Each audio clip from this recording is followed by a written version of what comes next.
Good afternoon. Good afternoon, everyone. Could I call this meeting to order? Hello?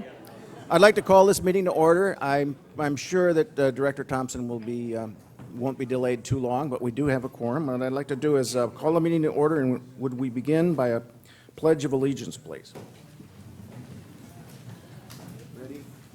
I pledge allegiance to the flag of the United States of America and to the republic for which it stands, one nation, under God, indivisible, with liberty and justice for all.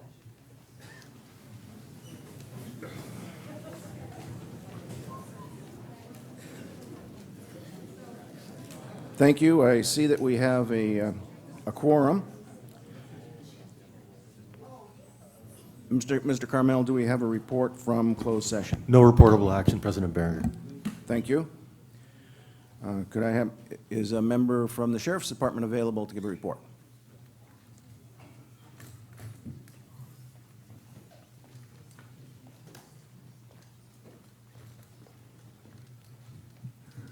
Good afternoon. Sergeant Rasmussen from the Sheriff's Office. The commander is unavailable, so he sent me up here. It's probably been about 8 years since I've been up at this meeting, and for some reason it's bigger. Something about water, I hear. But in our report, basically we had two. Sorry about that. Still on patrol. I forget that it goes real loud sometimes. But we had 284 calls of service last month. Most of those were assisting other agencies. We did have a few domestic violences, which we did respond to in the area, and some batteries. Most of the things that we did respond to was just general welfare checks and things like that.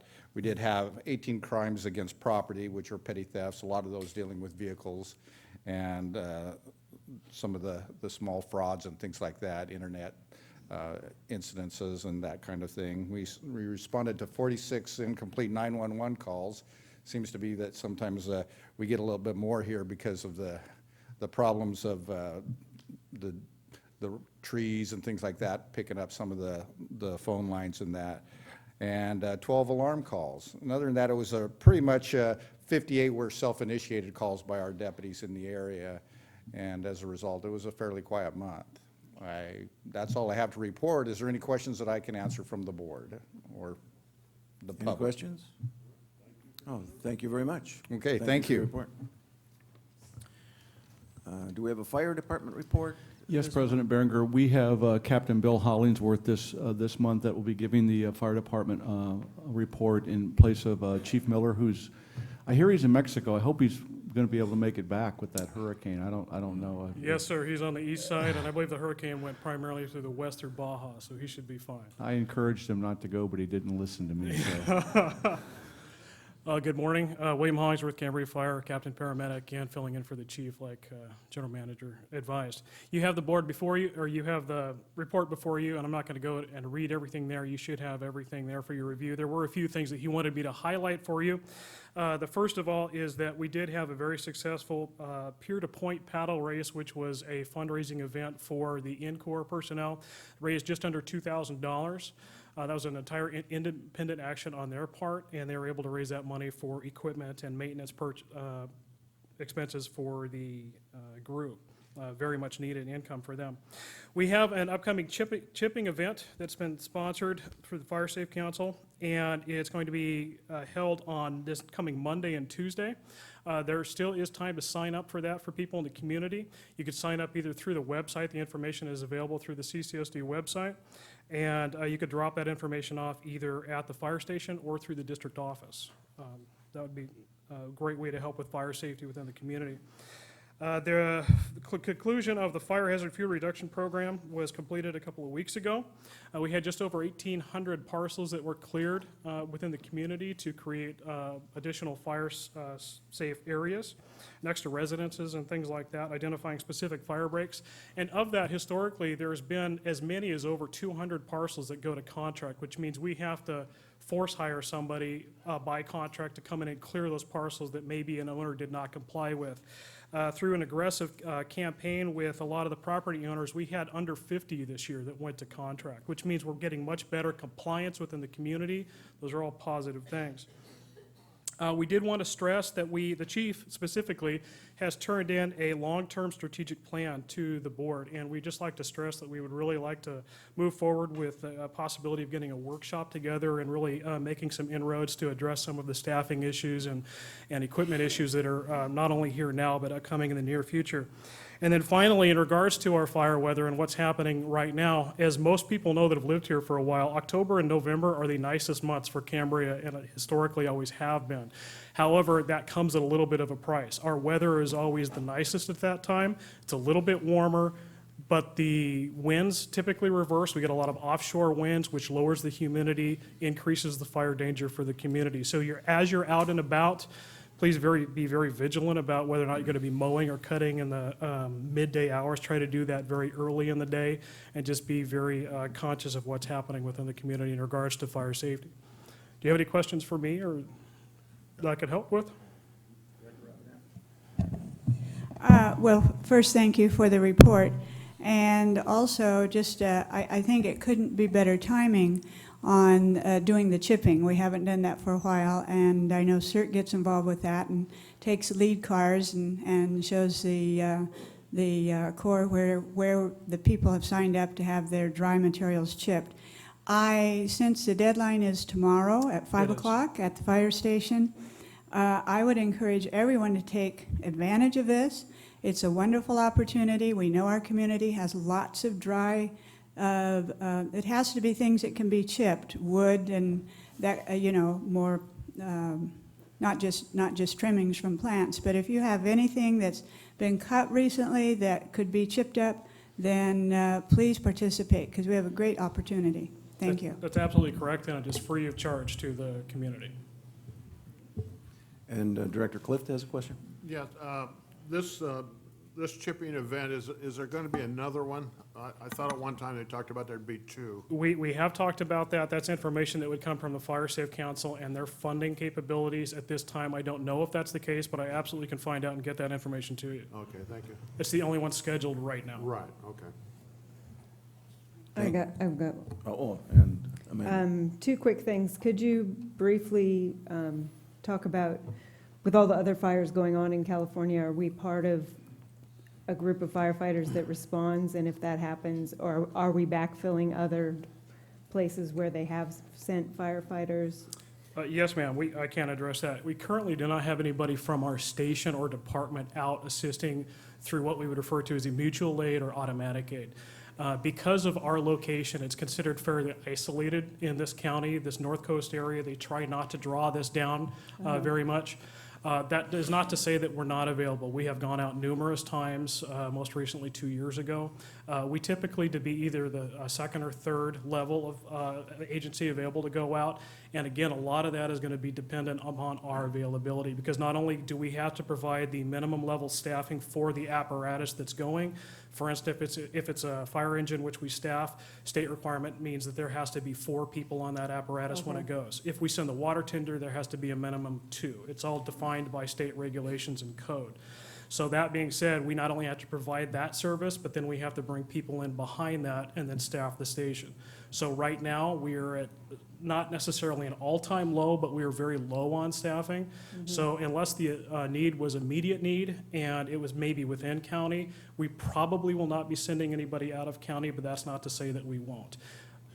Paired with that, we absolutely are available all the time, every day, for immediate, automatic, and mutual aid within the county, and that happens on almost an every other day basis. Okay. We're one of the few agencies in the county, excluding CAL FIRE, that has and staffs a water tender. And even though ours was technically out of service, they had another one that was sitting mothballed in their fleet, and we were able to bring that up, and we've been staffing that water tender under a contractual agreement and providing personnel to respond to it, and that's been utilized quite a bit as well while ours is being repaired. Fantastic, thank you. And a question to the general manager.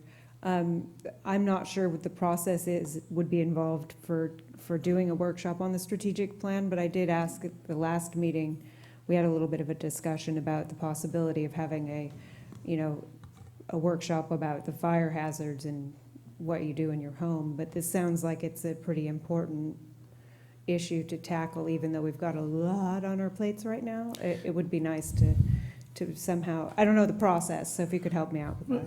And I did discuss this, the strategic planning for the fire department, because there are several things that we need to discuss as the chief prepares for his retirement here in May.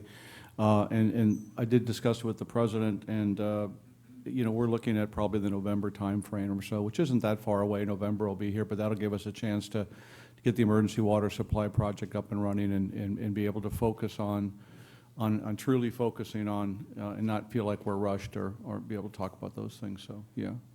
And that'll also give me a chance to, work with the chief between now and then on some other things within the strategic plan that we need to discuss as far as staffing and things like that. So It does seem like kind of a critical thing. I know we do water and wastewater, but we have at least an equal amount of investment in the fire protection. So I want to make sure that we stay on top of that as a board. Thank you. Thank you. Thank you for your Thank you, sir. report. I'm pleased to be able to recognize Mr. Norm Smythe. Is he available? Smith? There he is. Why don't we step up to the podium?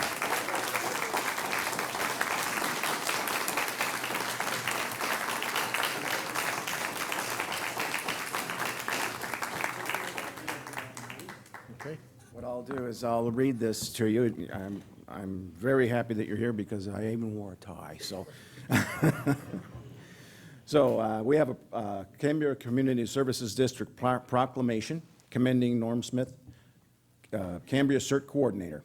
Whereas Norm Smith spent 30 years in public safety and law enforcement, working for the Morro Bay Police Department and other agencies in Southern California, and whereas with experience in handling emergencies during this 30 years, recognized how quickly emergency services agencies could become overwhelmed and the need for an organized resource of citizen responders within the community. And whereas after becoming 16th CERT responder in Cambria, Norm became CERT coordinator and team leader in 2007, has been instrumental in training over 300 team members, and whereas a total of 200 CERT members have participated in 4 natural disaster exercises for emergency personnel, and a total of 125 CERT members have been participated in 4 CERT-specific exercises, and whereas CERT members have responded to 5 actual emergencies, which included an earthquake, a missing persons search, and winter storms, conducting residential and neighborhood checks, managing and processing supplies or donations, initial damage assessment, basic search and rescue, staffing in the emergency operating center, community relations, and distribution of emergency information to the public. And whereas CERT members also perform non-emergency functions, including support for public safety at community events, emergency preparedness, fire safety, residential address identification, community parade, and whereas all residents and visitors to Cambria have benefited from their generosity and true community support and service of the Community Emergency Response Team of Cambria under Norm's leadership. Now, therefore, by the virtual authority vested in me as president of the board of directors and on behalf of the entire board, CCSD staff, and all Cambrians, on this 25th day of September 2014, we hereby honor and commend Norm Smith for his dedication and service to the Community Emergency Response Team of Cambria, and this proclamation of public recognition extends to Norm our sincere appreciation and best wishes for continued success in all his future endeavors.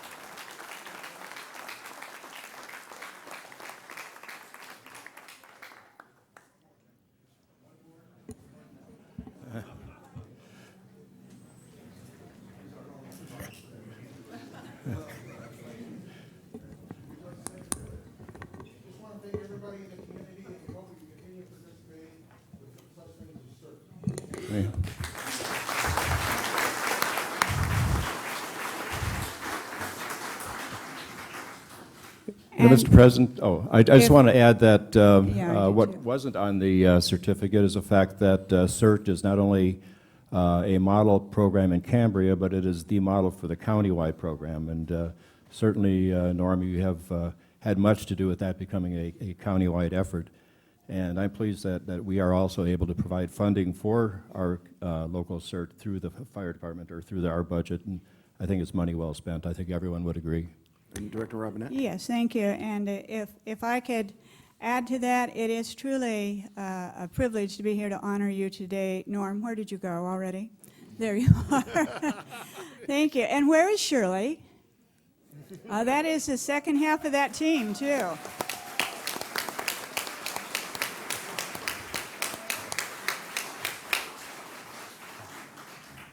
And I have to say, the first time that I really met Norm, I've been a CERT member too for a long time, I think since about 2006. We were out looking for that missing person that was mentioned here, and he was my search partner. And what a great opportunity for me that I will never forget, to work with someone with such heads up, such background, such experience. And one of the things I'll never forget as we were searching that day was this thing that they know how to do. And Norm, you know what we do? We go, I said, what does that mean? He said, you never lose sight of your partner in a search, lest we have two missing people. And it was just, we went from house to house and looked, and of course, obviously, we had success in finding the person, although it was early the next morning, I think, by the time we found the person. But I just wanted to thank you. And all CERT members that are here today, would you please raise your hands?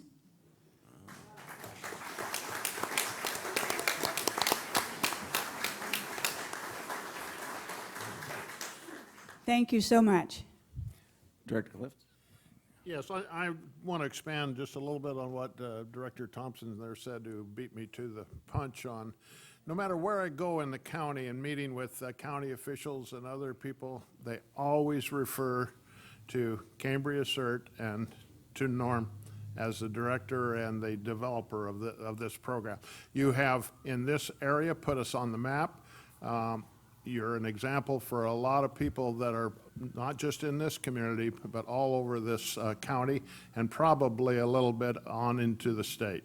So thank you, Norm. You've done an outstanding job, and you really have put Cambria out there as an example of community service where people get together and help each other. And I'll say thank you for the time your members drove up to the house and wanted to give water.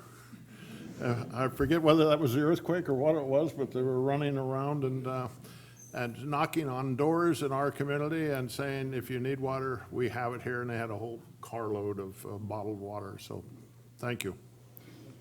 Director Rice?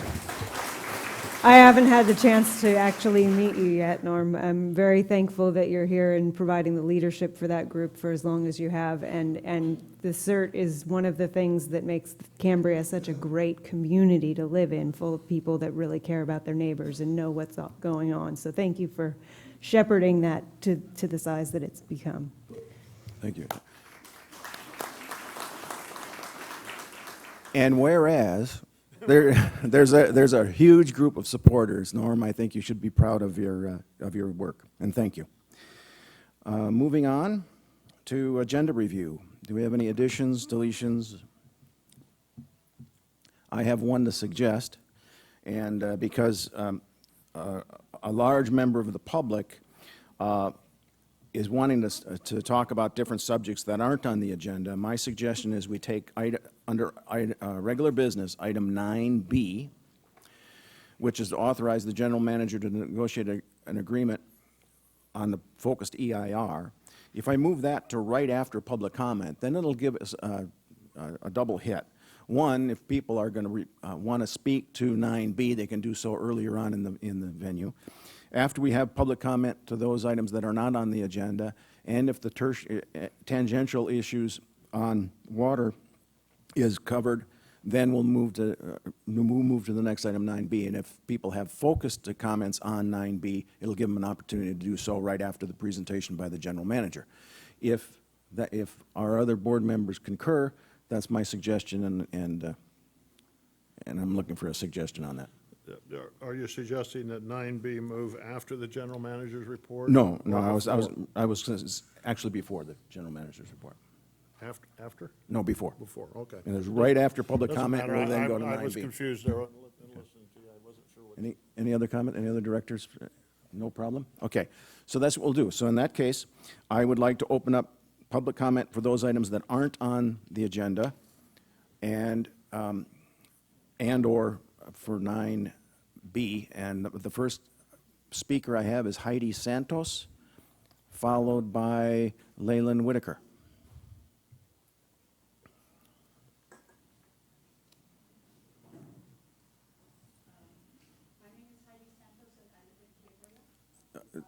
There's a button on. Is it green? Okay, push the center button just below that. There we go. There we go. Thank you. Okay, but I'm also 9B. Okay. Okay. My name is Heidi Santos, as I thought, and I'm also a board member for North Coast Advisory Council, but I'm not here in that capacity. I only speak for myself. My husband and I, we looked for a vacation home or a retirement home in 1988 because we needed to get out of LA.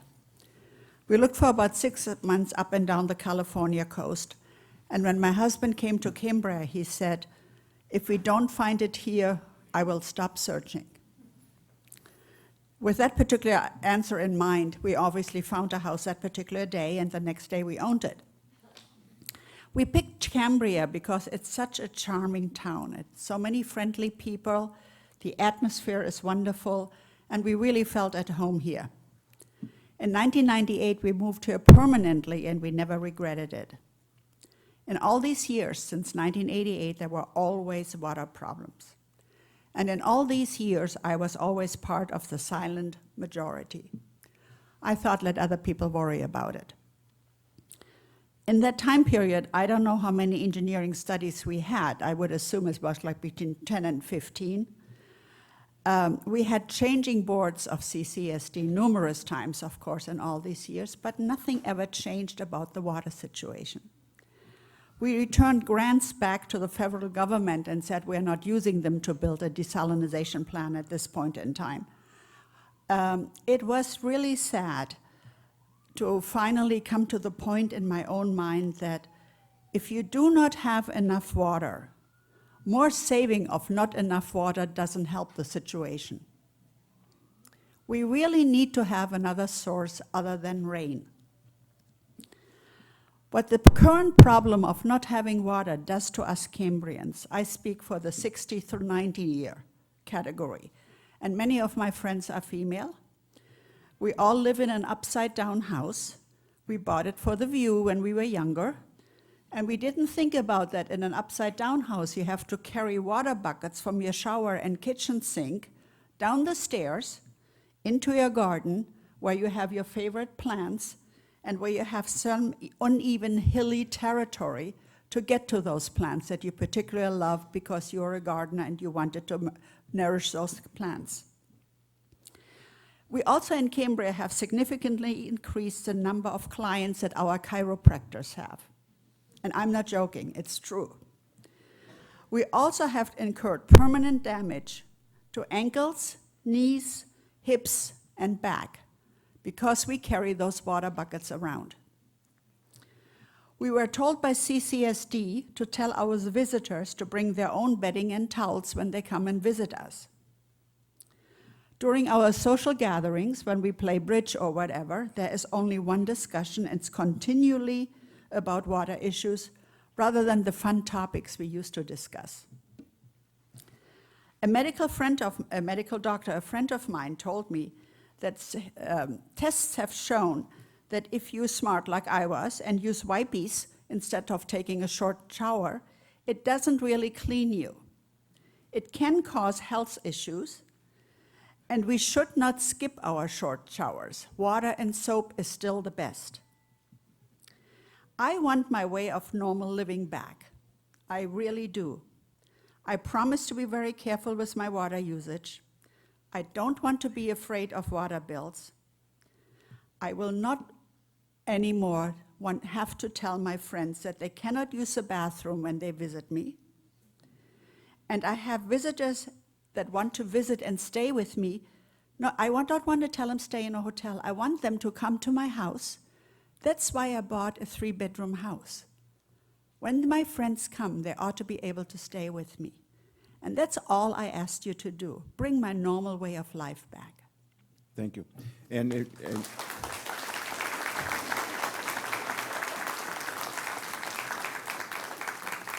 Leyland Whitaker is followed by Nick Lyons.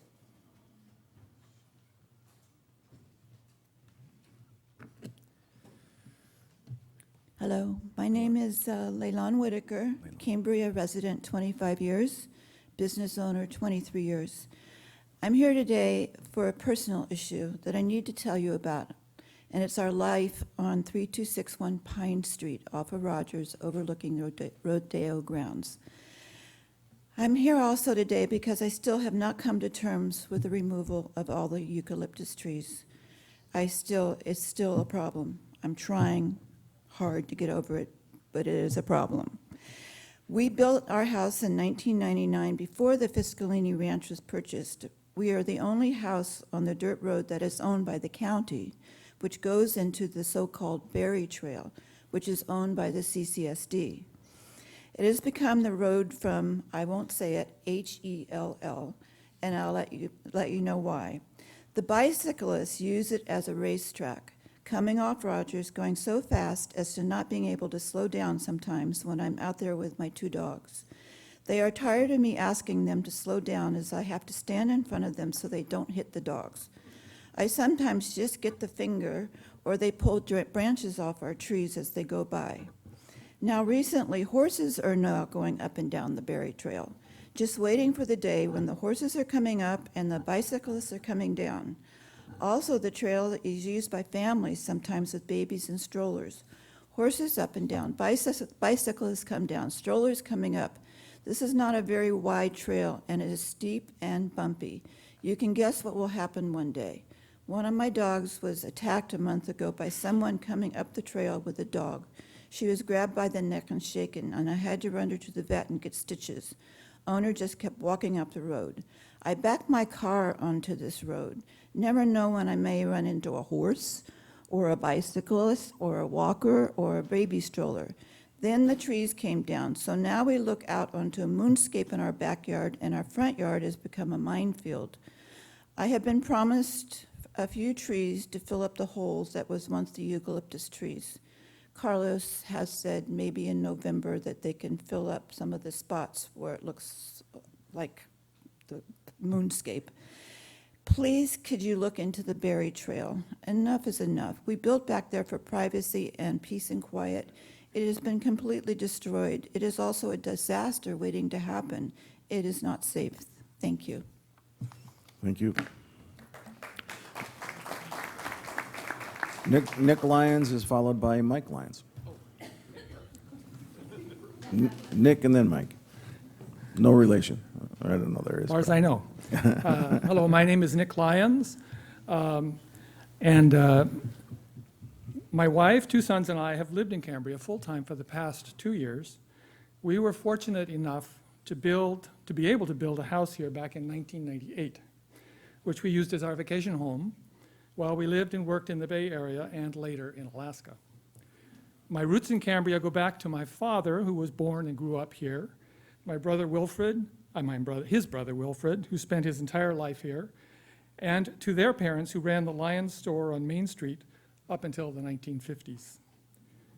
As a child in the 1950s and 60s, coming to visit my grandparents in Cambria was always one of my favorite times. Cambria was a different, much smaller and more remote place then. No hotels on Moonstone Beach, no tourists to speak of, and the Fiscalini Ranch was just that. Those times are gone. Over the years, I've watched this community and the CCSD board struggle with the water issue, considering proposals, commissioning studies, wrangling with supporters and opponents of various initiatives. Until now, nothing has been done to actually increase the water supply.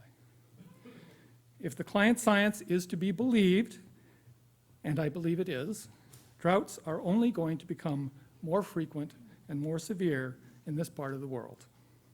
We need a drought-proof water supply, which is what we are now building. I don't know if this project is the cheapest solution, but I do know there are no inexpensive solutions. I don't know if this project is the best possible solution, but it appears to be a reasonable, timely, and workable solution. I believe the emergency water supply now being constructed is a positive step towards ensuring Cambria's water security. I commend the CCSD board for having the gumption to tackle this problem head-on and get something done.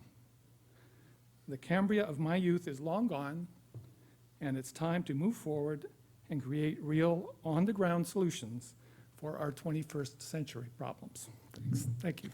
Thank you.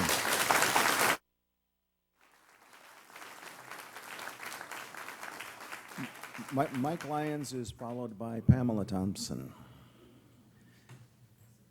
To this board, previous boards of directors of the CCSD, and my fellow Cambrians, I apologize to you all. As a resident of Cambria for 22 years, I have had ample opportunity to get involved to work towards a permanent solution to this water problem.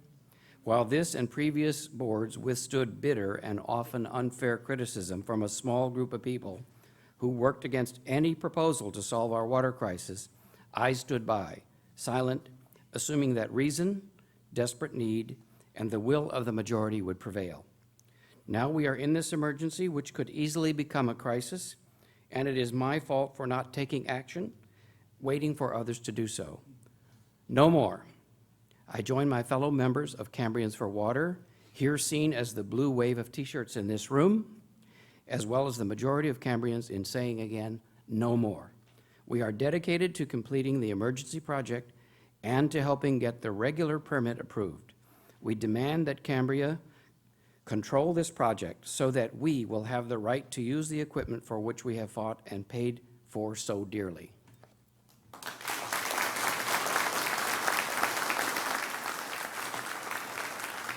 And Pamela Thompson is followed by Bill Johnson.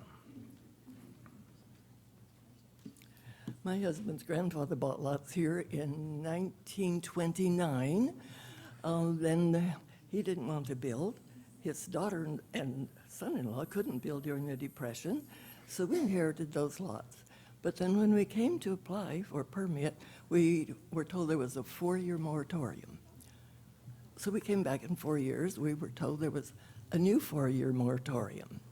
So we searched and luckily found other lots that we could buy, and the others went to our daughter.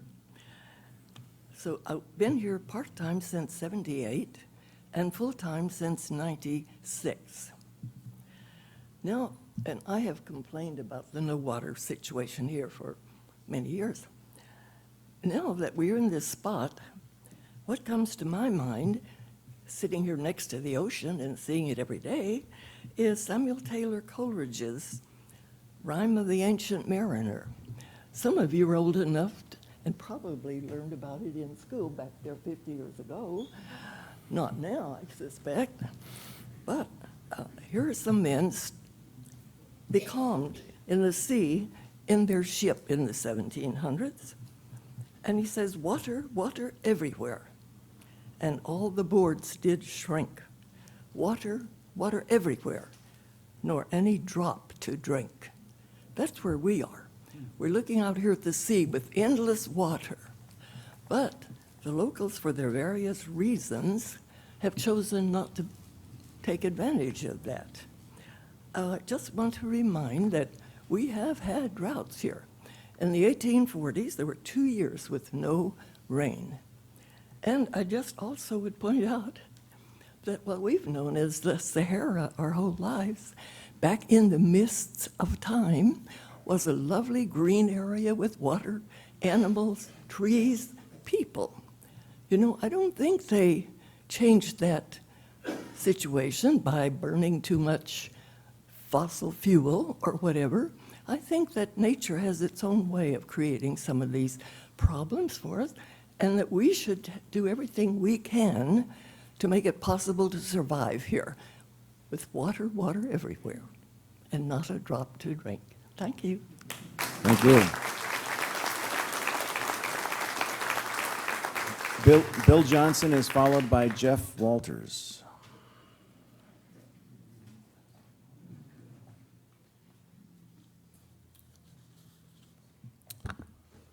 My name is Bill Johnson. My wife Pat and I have lived in Cambria for over 17 years. In that time, we have seen many proposals and studies concerning our water problem. Nothing has been done.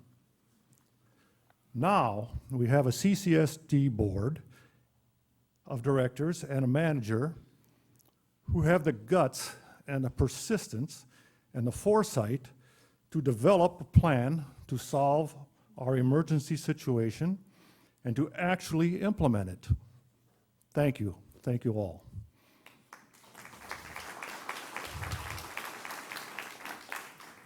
I look at this project like an insurance policy. You don't like paying premiums, and you hope you don't have the need to use it. But if you do, the payout will be worth it. And in our case, the project could save us from a very bad situation. Thank you, Bill. After Jeff Walters is Ron Crummett, please. Jeff Walters may not be here. Ron, then, can you be followed by Gene Matholis? Gene. Good afternoon, Mr. President, members of the board. It's a great day to be up here and to talk to you and to talk to giving you my support for everything that you've done and the efforts that you've made that are logical and sensible in developing the water project and continuing to work in that direction. It's extremely refreshing to see the C4 group out here. For so many years, I thought I was alone by myself, and I'm so glad to see that the majority is finally coming out. The silent majority, I think, is finally speaking, and the sleeping giant is actually beginning to wake up. They favored us with their votes by getting you people in here that were realistic and fair to make the judgments that you've been making, but they needed to speak, and I'm so glad they needed to speak. Also, I won't go on much longer, but I did want to say as a closing that the desal plant or reverse osmosis or whatever term you want to use that is palatable to you still says water and water everywhere and lots of it to drink, and that we would have had that plant 5 years ago had we not had, unfortunately, people with honorable intentions, but nonetheless stopped and blocked and barricaded for their own agendas the good things that you're doing today. So unfortunately, it took an emergency to bring this out, but I do respect you and honor you for standing up to it and taking your critics, and I know that your critics don't have a workable plan to submit in place of what you're doing. So thanks again, and keep it up. Thank you.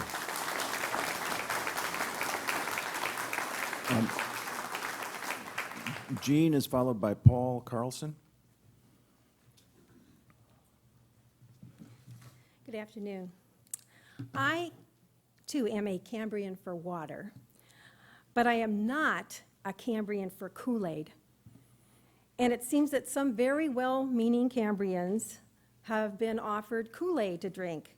One of the saddest problems about this is that this Kool-Aid is also laced with sewer water. There are many reasons that Cambrians have not to trust the CCSD over time. Last year, around this time, Cambrians were feverishly conserving water, naively believing that this conserved water would be used in time of need.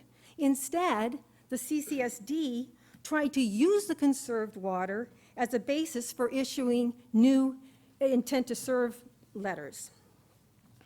Also, there is in the contract with CMD that is building this so-called emergency water supply, there is a little Freudian slip which is somewhat revealing.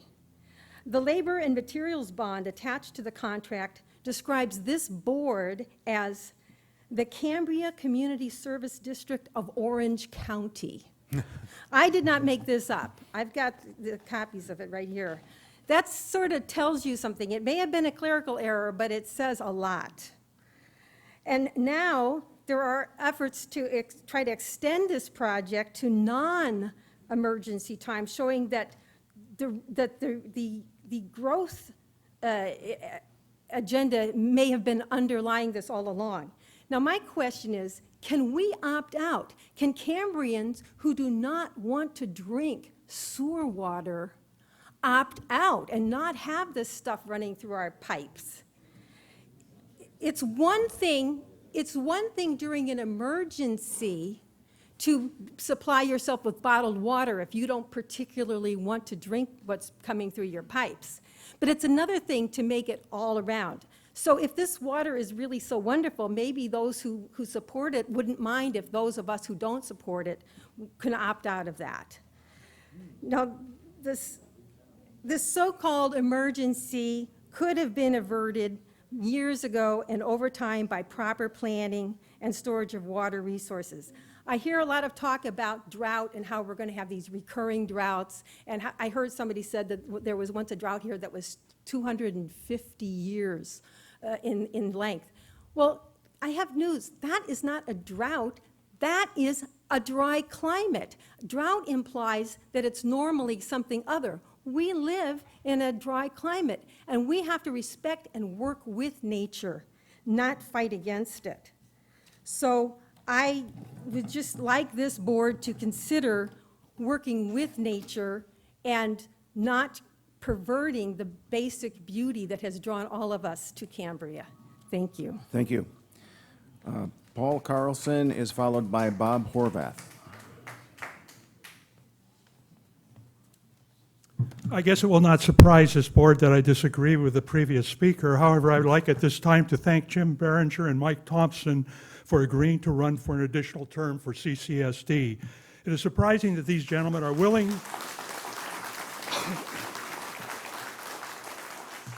I hope the applause doesn't count on my time.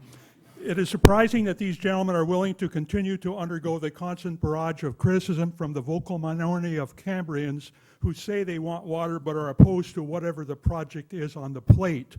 But Mike Thompson has a history of public service and was a member of the Naval Security Unit during Vietnam, while Jim Berenger is a graduate of the Naval Academy and served as a P-3 pilot. Both are members of and have contributed to the community through the Cambria American Legion, so it is not surprising that they continue to offer their services despite the obstacles and criticisms and problems that have arisen and continue to arise to get this project finished. Cambrians are fortunate to have these individuals on the board. While attending the Board of Supervisors meeting in SLO yesterday, yes, I was one of the scared Cambrians in a blue shirt. While attending the Board of Supervisors meeting in SLO yesterday, I had to ask myself, why would a candidate running for CCSD director talk against a waiver of permit fees for a project that is already too expensive according to the opposition? Mr. Richard Hawley did just that yesterday at the Board of Supervisors meeting. He asked that consideration of the $13,000 fee waiver be postponed. Mr. Hawley stated that this board gave away our drinking water from March to June. He also said traffic to the rodeo grounds was so great a stop sign had to be installed. Well, in my opinion, the existence of that traffic is an example of why this board and the citizens of Cambria must ensure that the water project goes forward. The fact is, this was not drinking water given away, but non-potable water, and it was not described as non-potable, it was described as drinking water. I'm not sure that everybody at that board meeting was aware of the difference. Furthermore, when the water was shut off at the CCSD, Cambrians, including myself and many of the fellow Cambrians I see sitting here today, switched to obtaining water from Clyde Owens from the San Simeon Aquifer. And we paid $22.50 a unit for this water, where we were donating $7.50 to the CCSD prior to shutdown of that facility. And I would add that the reason possibly for not charging for the water in a more firm way is it would have cost far more to collect the money than to justify doing so. And I would like to add that the San Simeon Aquifer is being depleted just as supposedly the Santa Rosa Aquifer was, and we are continuing to deplete that aquifer. The fact is, I would also like to point out that a good portion of the water being used for irrigation purposes is being returned to the aquifer as it percolates into the ground. One more thing, I would like to comment on Jeff Hellman's letter in the Cambrian, where he stated the best loan the CCSD could get was an installment loan. Well, for the information of Jeff Hellman and all people here, almost all loans are installment loans. If you have an auto loan or a real estate loan, they are installment loans. Further, he stated the loan was from a little-known bank. Well, what are we doing here? Is there a problem with this loan, or is there a problem with the project? The little-known bank is a $2 billion publicly traded entity that trades on the New York Stock Exchange. Furthermore, we are not giving a loan to this bank, we are taking a loan from the bank. So the little known factor, I mean, would we have preferred to get a loan from Bank of America that the Attorney General says is guilty of criminal acts? Please this conclude bank your has comments. Branches in Beverly Hills and Torrey Pines as well as other locations, and the terms of the loan are normal. So that is all I have to say. Thank you. Thank you. Thank you.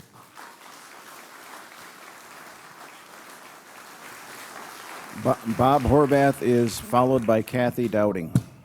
Hi, my name is Bob Horvath. I guess I'm a relative newcomer. We've only had a home here for 5 years. But we own property since 1991, waiting to build that house. And anyway, I want to support the emergency water project, and I want to congratulate the board for doing a project that is using reclaimed water, which is a resource you're going to continue to have.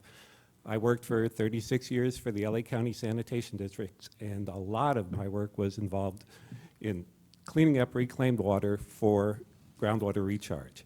And my wife over here lived right next to the spreading grounds for many years. The LA County started spreading water in 1963, and I was involved in health effects studies that studied the cancer effects and the mutagenicity and all of the health effects that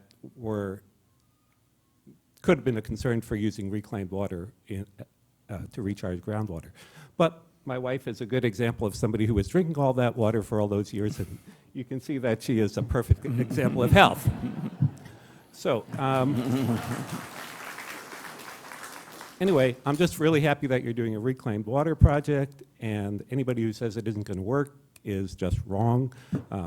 LA County, Orange County, and LA City all have major projects using the same kind of technology that you're using, and it's really a very well-established technology.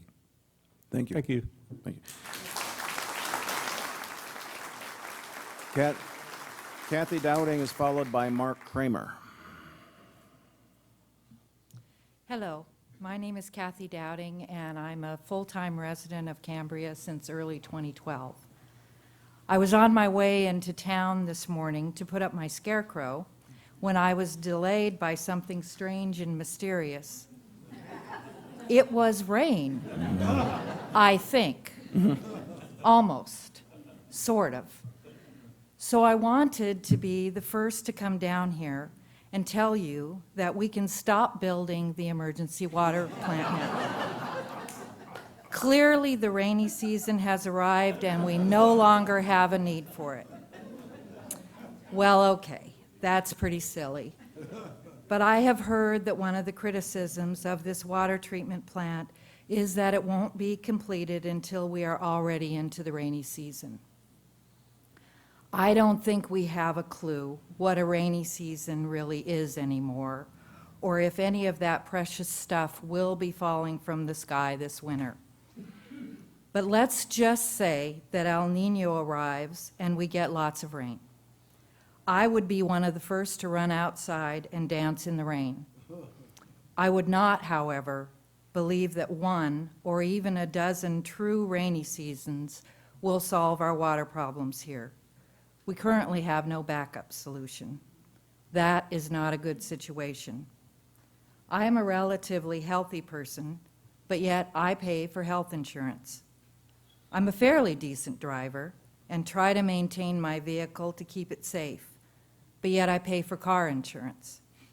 I don't particularly enjoy paying for these things, but when I needed surgery unexpectedly early this year, I was very grateful that I had health insurance. And not everyone is as good a driver as I am, so that car insurance may come in handy. So my point is, keep building this water plant for us. Just like an insurance policy, it helps me sleep better at night knowing that it is or will be there when we need it. I will grumble about the cost, but in the end, I will be grateful. Thank you.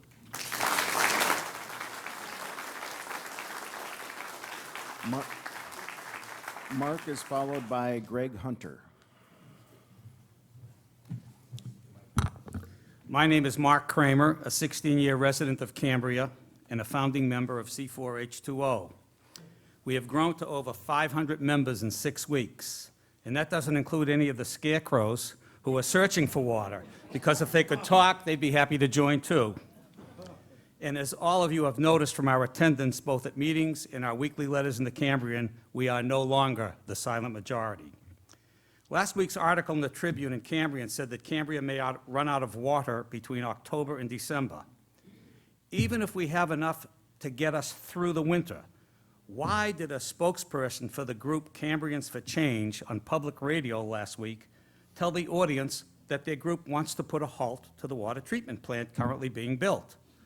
Perhaps they do not understand that we'll be paying for this plant for 20 years, whether it is finished or not. So what is the purpose of halting the construction? This group represents the same type of people who have been criticizing CSD for doing nothing for years. And finally this year, our board has acted, and with the support from 80% of the community, has authorized the building of this plant. And now the same group wants to delay progress again by halting the program and proposing a reservoir that will take at least 2 years to build. Has this group heard about what happened last month in East Porterville, one of the gateways to the Sequoias? The town has 7,300 people, and when 1,200 of them turned on their water spigots, out came sand mixed with water. Now they are being rationed 12 gallons of bottled water per day. As a financial planner, I have not offered advice to Cambrians because most are quite savvy. However, I would like to tell the 20% who signed their protest letters that our personal homes represent the most expensive asset that we own. And to protect this asset, we buy insurance. Well, the same can be said about the water plant that we are currently building. $200 to $250 per year is cheap insurance to protect the largest asset we own. And we've discussed this issue with some of the 20%ers and have had some success. Let me say it another way. If the average home in Cambria is assessed at $500,000, that puts the value of the 4,000 homes in our town at $2 billion. And a $13 million investment in this plant, representing less than 1% of the value of our homes, is cheap insurance to protect that value. It's a no-brainer. Can you imagine Cambria without an alternative backup system if the drought continues? Tourism would virtually disappear, local unemployment would skyrocket, and Cambria would be in a serious depression. And our largest asset, our homes, would significantly drop in value. It's time for the vocal minority to stop using Cambria's water issues as a vehicle to control growth.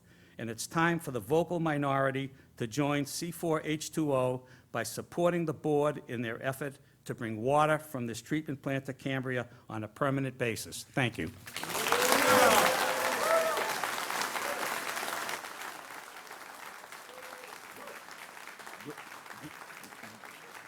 Greg is followed by Tina Dickinson. Good afternoon, President and other directors, Jerry Gruber and staff. My name is Greg Hunter. I'm a resident of Cambria. I've lived here just almost 4 years this December. I want to talk about our project. Some opponents of the emergency supply project, including 2 challengers for the CCSD, board, Rick Hawley and Jeff Hellman, have stated publicly that the CSD should have purchased or leased a mobile desalination plant rather than installing a permanent brackish water plant. A tactic commonly used by those opposed to any water project is to suggest another alternative project in the effort to stall the project under consideration, or in this case, under construction.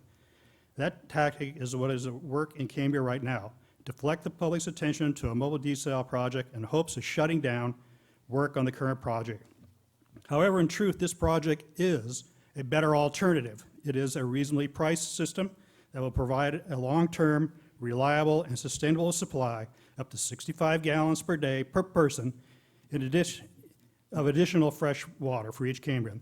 The system uses proven technology, will enhance the nearby environment, and will be a good neighbor to our state park system. But that's not just the opinion of Cambrians for Water and the board. That was the opinion of Green Space, the organization of which Mr. Rick Hawley served as executive director before he resigned in March of 2004 to run for the CCSD board. The February 2004 edition of Green Space's publication, Insider, contains an article entitled, "What are you going to do when the wells run dry?" in which the author, and it's unsigned, so it may be Mr. Hawley or maybe somebody else that wrote it, but he approved it, discusses the same technology used in our emergency water system as an innovative and desirable way to plan for and solve Cambria's chronic water shortage problem. Here is what GreenSpace said just 7 months ago about the system designed and built by CDM Smith, the designer and leader of our project. Quote, "Long-term planning needs to be done now, and there are many innovative technologies used today. For example, looking to Southern California, with Orange County's groundwater replenishment system that began in 2008, has supplied more than 112 billion gallons of purified water. The system purifies wastewater using a three-step process of microfilter, reverse osmosis, and ultraviolet light with hydrogen peroxide. It supplied 20% of the district's 2.8 million residents using less than 1/3 of the energy needed to run a desalination plant and less than half the energy needed to import water from Northern California." Mr. Hawley's Green Space was correct when it wrote that the three-step process, the very same process used by a brackish water treatment plant, is an efficient and relatively inexpensive means to provide residents with a stable source of purified water for a long-term basis. I would also like to point out one additional benefit that has not been previously discussed. For years, scientists have noticed that most drinking water contains minute quantities of pharmaceuticals introduced by normal human functions and disposal of old and unwanted prescription drugs into the toilet.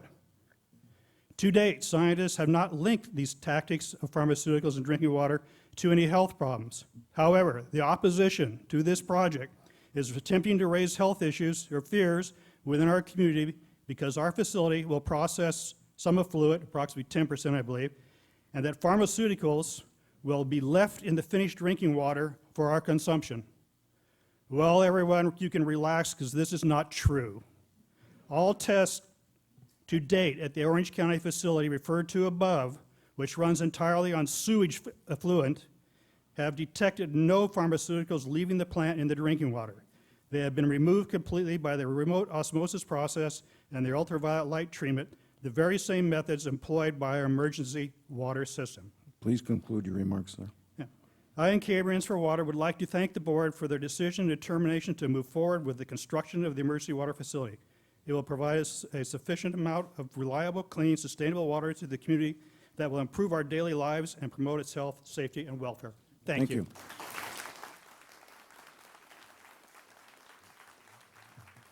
Tina Dickinson is followed by Jess Bafke. Tina Dickinson, Cambria. I would like to clarify a letter that was addressed to the Cambrian last week by Barbara Bronson Gray. There is much I can tolerate, but misrepresentation of what took place on September 2nd at the meetings for C4H2O at the Vets Hall, as described in Ms. Gray's letter to the editor, require a response from me. Ms. Gray's account in last week's paper differs greatly from the experience I had.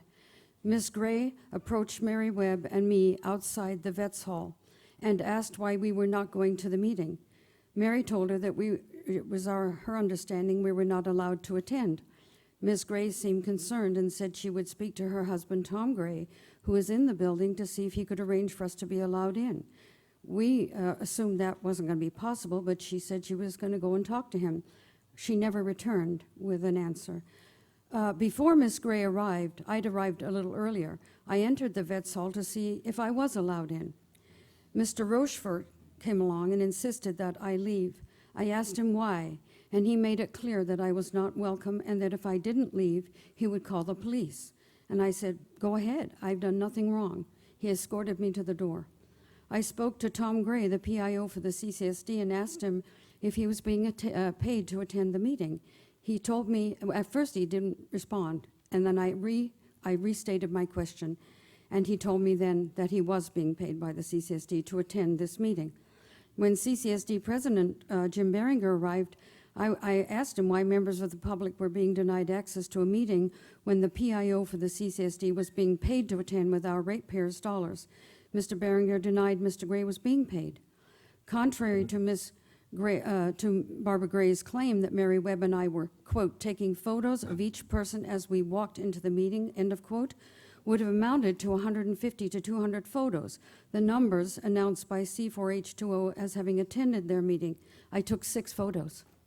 For the CDM Smith project manager, district engineer, PIO, and CCSD board directors to attend a meeting excluding members of the public while discussing the public's business, the emergency water supply project, which we are paying for as of September 1st in our rate increase, is a very sad moment in the history of a town so many have come to call paradise. In my view, we are becoming paradise lost. Mr. Paul Carlson, I would like to state for you that the reason the SR1 was shut down for non-potable use was because the Windsor Bridge monitoring well was falling below 3 feet, and the board made a decision that on July 24th at the meeting it should be shut down. It has not been reopened to my knowledge. There are lots of issues that, while I'm so happy to see so many of the community coming out, but I think there's some huge misunderstandings that they're not even aware of. They've never attended these meetings for year after year after year, and yet all of a sudden, because it's water, Cambrians for Change had a workshop in January. 3 directors attended for Mr. Warren's Drywall Canyon Reservoir. It would give us way more water, 600 to 700 acre feet. It would not be adjacent to a state parks campground, and we would have had, when rain, and it will come, a little bit did come up this morning, yeah. Please in late September. But I'm just saying, this is where we should have gone. And to state that we don't want water is an absolute lie. Thank you. Thank you. Jess Bathke is followed by Ben Schwartzman. Thank you, Mr. Chairman and Board. I too support the new water project. I have a little bit different tack on my speaking today. Apparently, based on the Cambrian letters to the editor and recent CCSD meetings, many people who speak and write about our water problems are unaware that the community was very close to acquiring a seawater desalination plant over 10 years ago, only to be thwarted by a turnover of the CCSD board, some of the new electees misrepresenting their position on desalination during the election cycle. I think those of us who want a reliable source of water, even during drought periods, must not be fooled by those candidates running for a CCSD office this year whose agenda may be no new water source or perhaps no growth. Thank you. Thank you.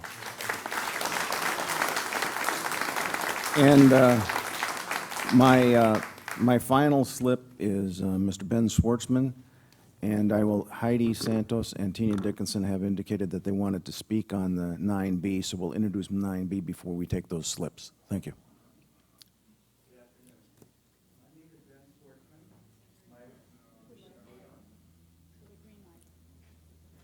How about now? Okay. I goofed. My name is Ben Schwartzman.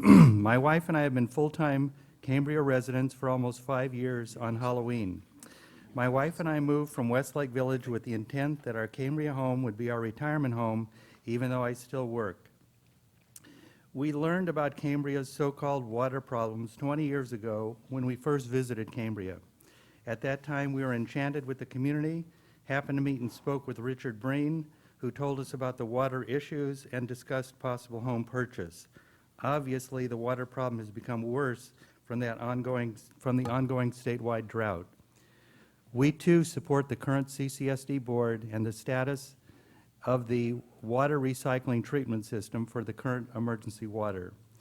What I don't understand is why my Cambria neighbors seem to be against this project. As a family law lawyer and one who sat as a voluntary judge and mediator in the Los Angeles Superior Court, I'm aware that there are always at least two sides, and sometimes more, to every dispute. While I appreciate that some Cambrians object to the Cambria having clean water, it may just be the type of water processing system they object to, or possibly the cost, but I do not condone activism which includes threats of injury to persons and/or property. In or about 2001, I was the president of a homeowners association board of 136-unit condominium townhouses in Malibu at County Line. We unexpectedly received a cease and desist notice from the Regional Water Quality Control Board to stop using our seawall septic system that had been in place since the 60s, or be subjected to daily fines. The existing system took the effluents from 136 units, sinks and toilets, went into the septic system before leaching through our seawall into the ocean. It worked fine, but Sacramento and the Coastal Commission decided that Malibu homes with a septic system and not connected to a sewer must have a secondary water treatment system to ensure that the effluents were crystal clean.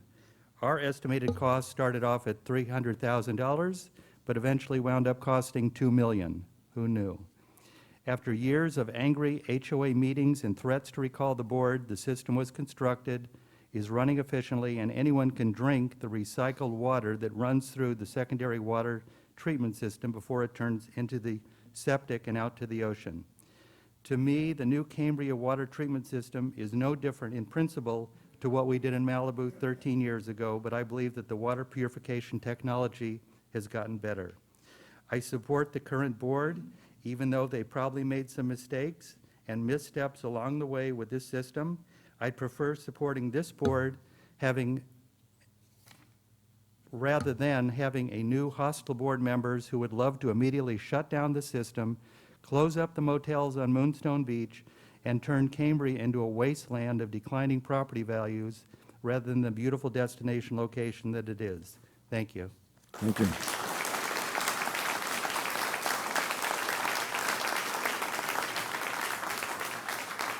And yes, that was the last slip, but oh no, Jeff Hellman, please.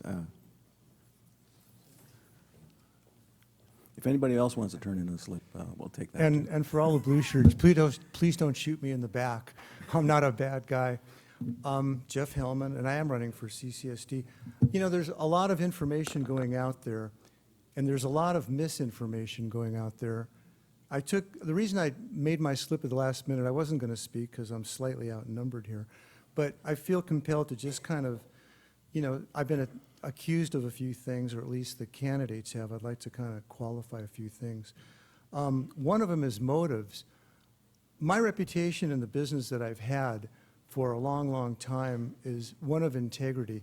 I'm not going to go up here and misrepresent myself. Some of the criticism against the board has been bait and switch. A lot of people like myself were totally for a temporary desal unit, which would have given us a breather. It would have given us time to do the project right. A lot of my campaign is based upon doing a project right, not wrong. Some project engineers that are very knowledgeable, people I'm close to, people on the board, they've told me that they understand what I'm saying and this is how you do it. You design a project, you pass it through the state agencies, you get what they want for mitigation, then you make the plans firm, then you put it out to bid, and then you get a bond issue. One gentleman was up here, the one that was very partisan and pushing for the incumbents in the election. He said everything is done with a sale installment agreement. No, no, no, no, no, no. All government projects are done with a bond issue. And especially a capital project that's worth 2 years of a district's revenue. So, no, you get a car and an appliance with an installment sales agreement.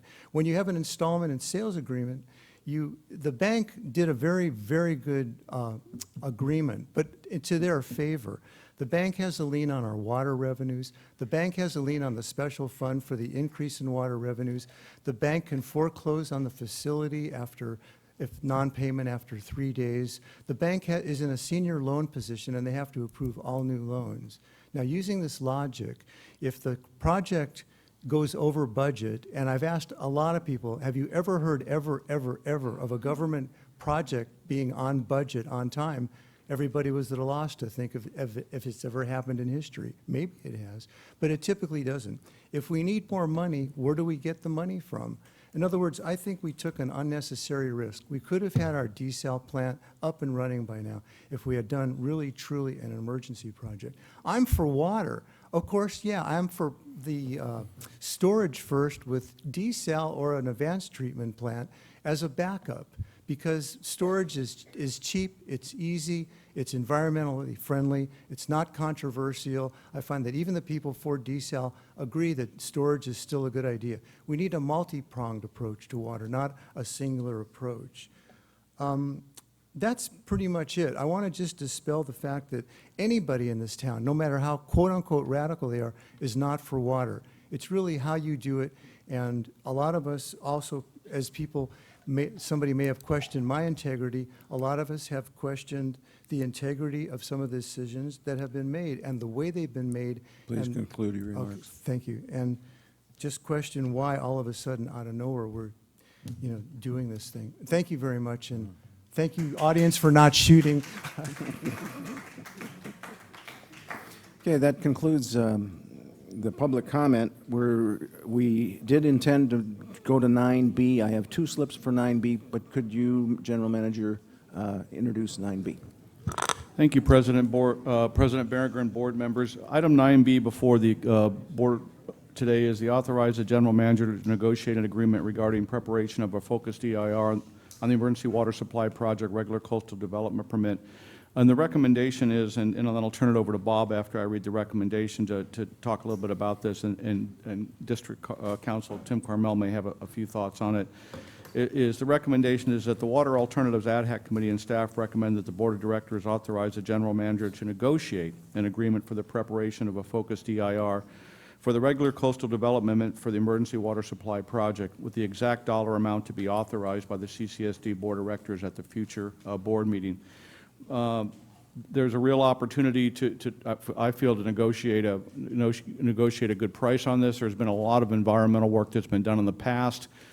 Task Order 5 that is CDM's task order, and RBF is our environmental engineer. There's some components within that Task Order 5 that can be taken out and hopefully applied towards this. So it's my goal, as always, is to bring you a product that at the least amount of money possible. So that's why I'm not asking you to authorize a dollar amount, but just asking you to authorize me to enter into negotiations with RBF and get the best product at the best possible price. So with that being said, I'll turn it over to District Engineer Bob Greshams. Or Tim first. Let me just make a brief comment with regard to the motivation of the committee. As you know, there have been detailed and robust comments from both the committees and commissions of the Resource Agency and from members of the community. And it was felt that the very low fair argument standard required for preparation of an EIR had been met. And there's a risk in moving forward with the project with a mitigated neg deck, a risk that you're going to be challenged and potentially the challenge would be successful, which would mean a fairly significant delay in our ability to continue to use this facility past the point at which the emergency may have ended. So it was determined that at this point in time, it made sense to go ahead and at least try to get the board to approve the manager to negotiate a contract for preparation of an EIR so we could take that hurdle out of the way and move forward with a cleaner project. I'll just add a little detail too. You know, we did describe this to the Water Alternatives Ad Hoc Committee on September 17th, who did recommend that we present it to the full board for consideration to get this approval that Jerry described a minute ago. We have a couple of parallel activities going on here in regard to the California Environmental Quality Act process. First of all, we're building the current project under an emergency coastal development permit that was issued by the county on May 15th. And we did obtain concurrence from the Governor's Office of Planning and Research that basically agrees that this current project, this current effort is subject to the Governor's executive orders that were issued on April 25th of this year, which allows us to move forward without having the full CEQA process in place at this point in time. However, we did file a notice of exemption at that time, you know, referencing that as well as some of the state statutes related to the emergency condition. Now, in parallel with that, the county requires you to do a regular coastal development permit application, which is in place with the county and in process, and that'll be supported by the focused EIR that we're seeking your approval to go forward and negotiate an agreement with. So that's some of the background detail on this, and I can elaborate further if you like, but that's the gist of it. I would like to, Director Cliff was on the board, I believe, so, on the committee. Yeah, when the committee took a look at the situation and on advice of council about the questions that have come out relative to the regular permit, that it was prudent to go ahead with the environmental impact report so that you're not subject to the first argument, which is prove that you don't need to have an environmental impact report, which is, gets into the long delay. And then secondly, each individual thing in a lot of the comments that have come in, each one of those could be litigated in effect, whereas the environmental impact report will take into account those items and provide the mitigation for them and lessen the challenging of that thing. So it really is probably very prudent to simply do your homework ahead of time so that you don't have to do it later on and find yourself in a legal position that you're always on the defense and trying to forestall, or you're just being stalled longer and longer in the process. So at that point, it was the committee's recommendation that we go forth with the general manager negotiating for an environmental impact report and bringing back to the board what would be included in it and what kind of price aspect. Okay. Also a member of the committee, but I believe not present at the time, was Director Robinette. You may want to comment on that. No, I just certainly am in agreement and concurrence with what Director Cliff shared. I think it's important that we be proactive, and that's our purpose. Okay, Mr. Thompson? Yes, I recall that the brackish water desal was one of the 5 programs that the Army Corps of Engineers was studying, and I'm not sure if they made any headway on the EIR on that one, but perhaps there's a way we could tie in with the work that they've done to date. I think that's key. Director Rice? That was going to be one of my comments. Thank you for raising that, because I know that if we had stayed on track with them, they were projecting to have a draft for comments this coming January. So they should have something. Plus, we have the mitigated neg deck. I fully support doing a full EIR. My quibble is more rather a technical issue, in that it would be nice to have the EIR ahead of making the decision about the project. But I'm glad that we're going to be doing an EIR, and unless somebody else has a comment, I would move that we authorize the general manager to negotiate for an EIR on this project. And I would second that. Any discussion?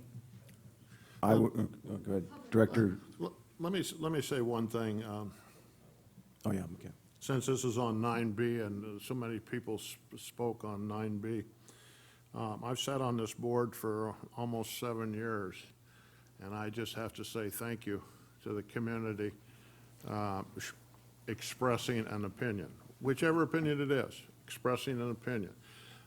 As a board member, you run into people in the Cookie Crock and other places, and they express an opinion. But here in a public meeting, I really do appreciate you coming out and expressing whatever your opinion is on this issue. And many other issues in the future, I hope it's there. It is very tough to sit up here and not know what so many people think. And you can get a jaded view of individuals, and you can get a jaded view of the opinions. And I want to say thank you. And in 7 years, this is a delightful day, just to see this many people. And just as a point of order, we do have a couple of slips to speak, and so before we continue, we have a motion and a second. Before we continue any comments, we have two people to speak. Ms. Tina Dickinson, followed by Heidi Santos. Tina Dickinson, Cambria. Director Clift, you just said that we're always, quote, you said, quote, that we're always on the defense, unquote. There's a reason that you're always on the defense. It's because you're always trying to avoid what I would think would be the inevitable. But you're always in a project trying to avoid, always mitigated negative deck, trying to avoid CEQA. Now we're going to NEPA, and if you, when I see under section 15063, the initial study, to meet the requirements of this section, the lead agency, that's the CCSD, may use an environmental assessment or a similar analysis prepared pursuant to NEPA. So I would assume, is there contact with the Army Corps of Engineers on the work they've been doing on an EIR? I would like that answered.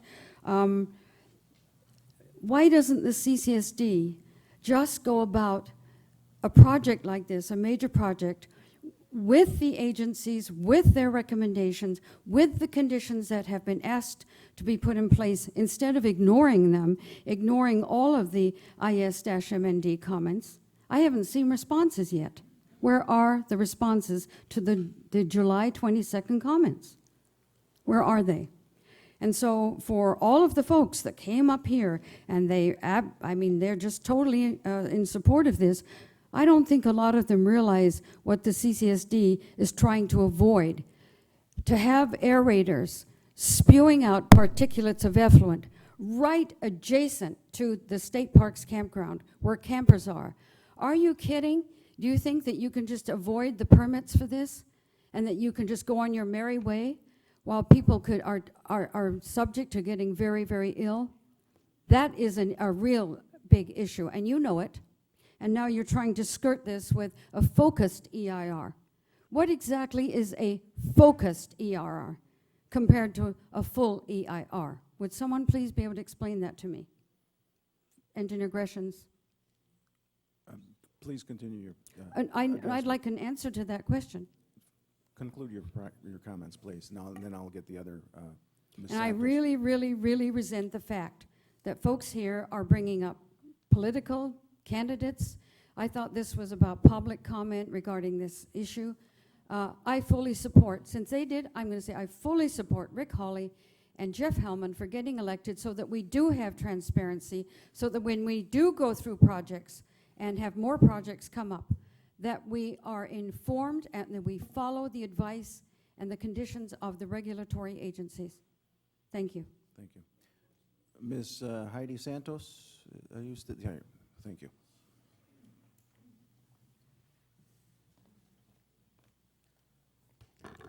I feel honored that I get to speak twice. My problem is that we finally got, so to speak, phase one of the water concerns covered, and we go ahead with it. And I think it's admirable that you are in a position to say, okay, let's start with phase 2 already.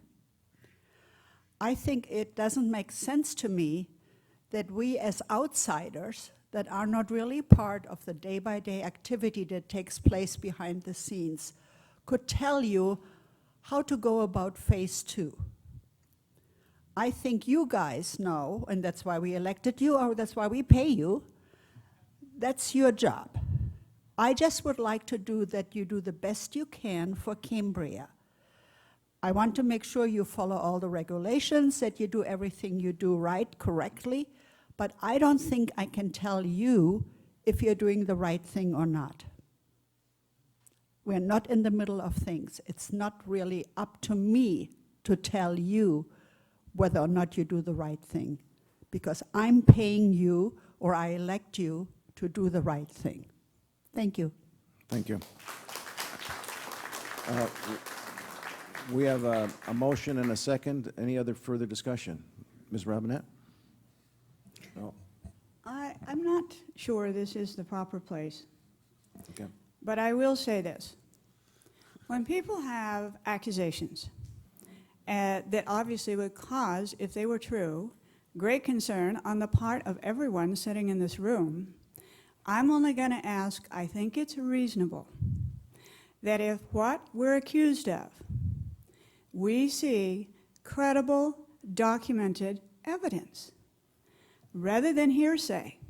Because if it's true, I think all of us would want to be concerned and address it. That's it. Okay. Well, we have a motion and a second. I think we can just call all in favor of directing the general manager. Aye. Opposed? Okay, carries. Now we can move on to item 6A, the general manager's report. Thank you, President Berenger.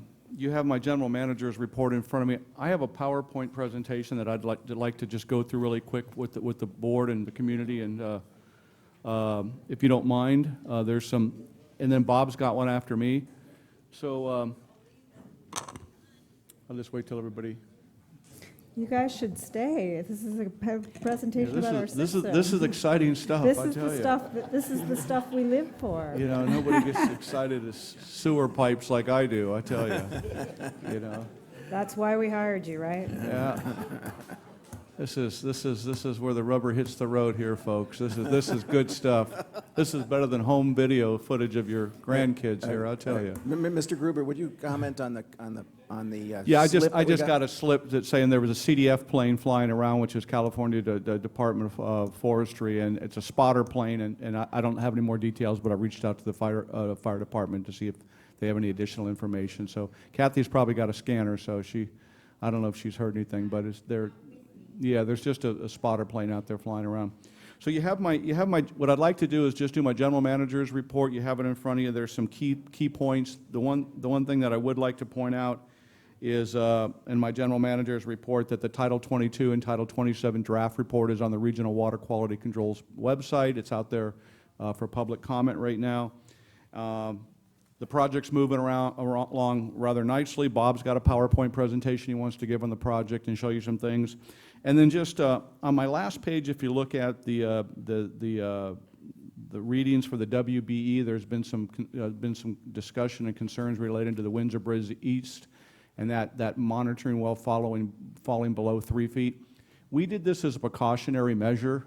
Again, we took a proactive position on this. We asked for an urgency petition, a variance, if you will, for if and when that monitoring well falls below 3 feet, that allows us to run the SR3 and SR4 well. And that's why we asked for that urgency permit. And as you can see, starting back on August 11th, it has not dropped below 3 feet. And so, again, if it does drop below 3 feet because of that urgency petition, we're allowed to move forward. So I just want to go over, with everything else going on, all the focus on the emergency water supply plant project, and it is the most important thing we do. We're doing other things too, and on limited resources and limited staff. So we have an infrastructure, a really complex infrastructure. We have a collection system of 10 lift stations. We have wells, we got wastewater plant, we have all different kinds of components that are pretty old, and so we struggle with continuing repairing those and replacing them. So this is a CIP improvement repair. I'm going to go through these really quick. These are the things that I'll be going over. These are the things that we've repaired so far, and I just want to bring you up to status on some of the projects that we're currently working on. Projects in progress: Lift Station A, Lift Station 9, generator replacement, aeration basin at the wastewater treatment plant, and the blower modification. When I get to the end of this, I want to spend a few minutes on the blower modification because it really does, and the aeration basin at the wastewater plant, because it does tie into the emergency water supply project, and it ties in based on quality of water in which we'll be putting out from the wastewater plant. The sewer collection system cleaning and video. This was phase one. We completed 20% and 54 miles as our current collection system. These are the trucks that mobilized. You saw them here last year. This is on the East Ranch. This is on the Fiscalini Ranch, the East Ranch. We actually had to go into a canyon area and clear the entire area out because the manholes were completely buried and they've been overgrown with brush for about 20 years, and you have to be able to get to your manhole. So this was a phase we did. This was the CCTV crew and the collection system easement. This is on Strawberry Canyon, and this is an area where the CCTV cleaning crew and Highway 1 manhole, they actually cleaned to get to this manhole. It was completely covered with willows, so we had to dig it out and get to it. Why is this important? You have to videotape and you have to inspect your manholes periodically. It's mandated by the state, and we found that a lot of the manholes were below grade, which means when it rained, it filled them up, and it attributed to the long history that the district has had on sanitary sewer overflows. So this is some of the things that we're addressing.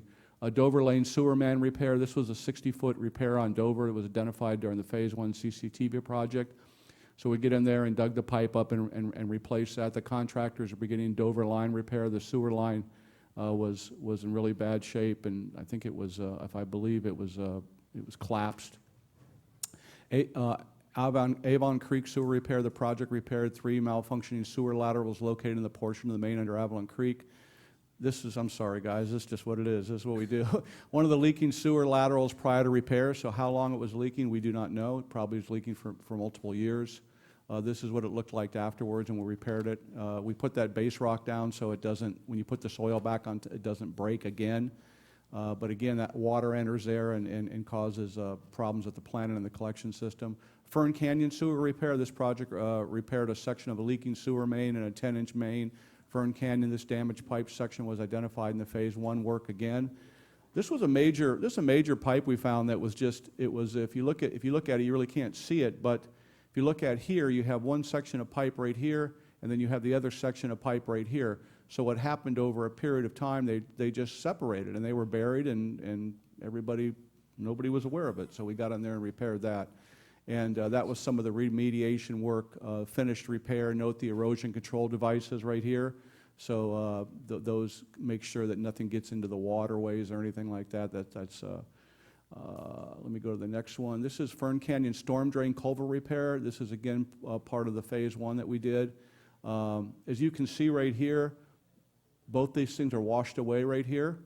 And there's a culvert that runs through here, and there's a sewer line that runs underneath right here. Well, because it washed away and there was a culvert, it caused the sewer line to collapse. And we again discovered that through the phase one process that we did. And the sewer line is right down below here. And went in, just dug it all out. That was all eroding away. It was only going to get worse. The road was going to go. The drainage culvert was going to go. So we came in with these things, installing new culvert inlet head walls. That'll stop from erosion from happening. And that was the after project of the Fern Canyon storm drain culvert repair. That's what it looks like afterwards. And so we put the walls in, replaced the sewer pipe, replaced the culvert. West Street sewer main repair, the project was identified again as a phase one. We still have 4 phases to go. We've only done 20% of the collection system. We still need to do 80%, and just because of the decreased revenues, we postponed it this year, and we worked on focusing on lift stations.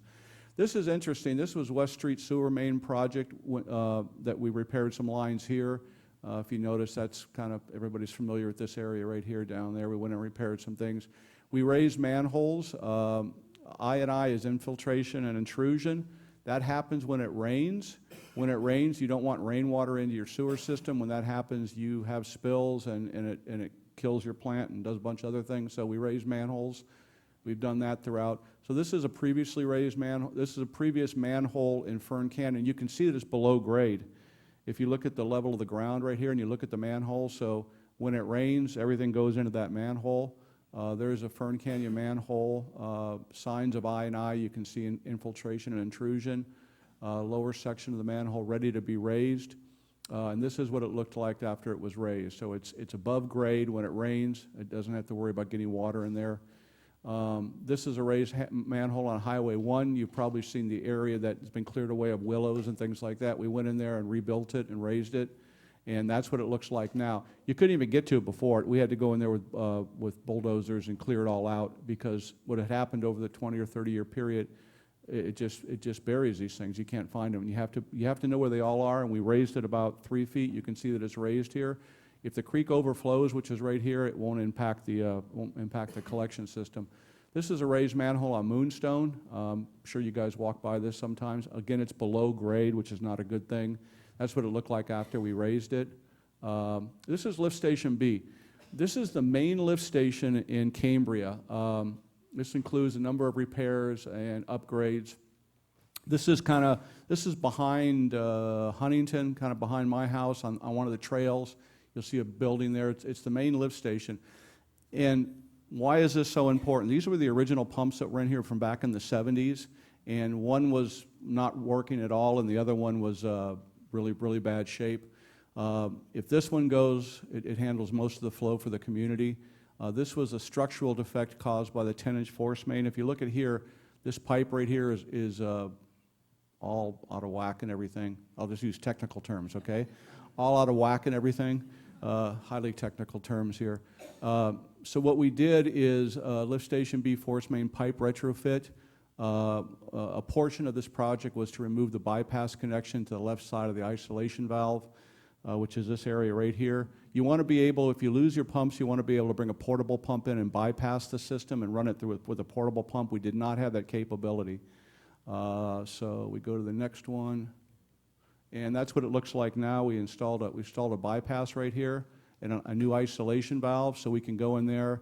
We open this valve and we can connect a portable pump to it, and in case we lose power or in case one of the pumps malfunction, we can operate the system. Remember that old pipe I showed you?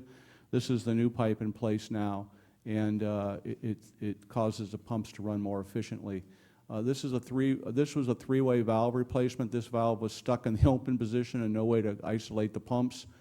And this is lift station B again, and this is the three-way valve after replacement. It's a brand new state-of-the-art valve that we put in, and it can be controlled really easily by the operators. You don't have to put a big wrench on it and things, and so we can isolate the pumps and work on those individually if there's a catastrophic failure or emergency. This is the pump motor assembly replacement. These are the old pumps down in there, and they're just in really bad shape. They're blech.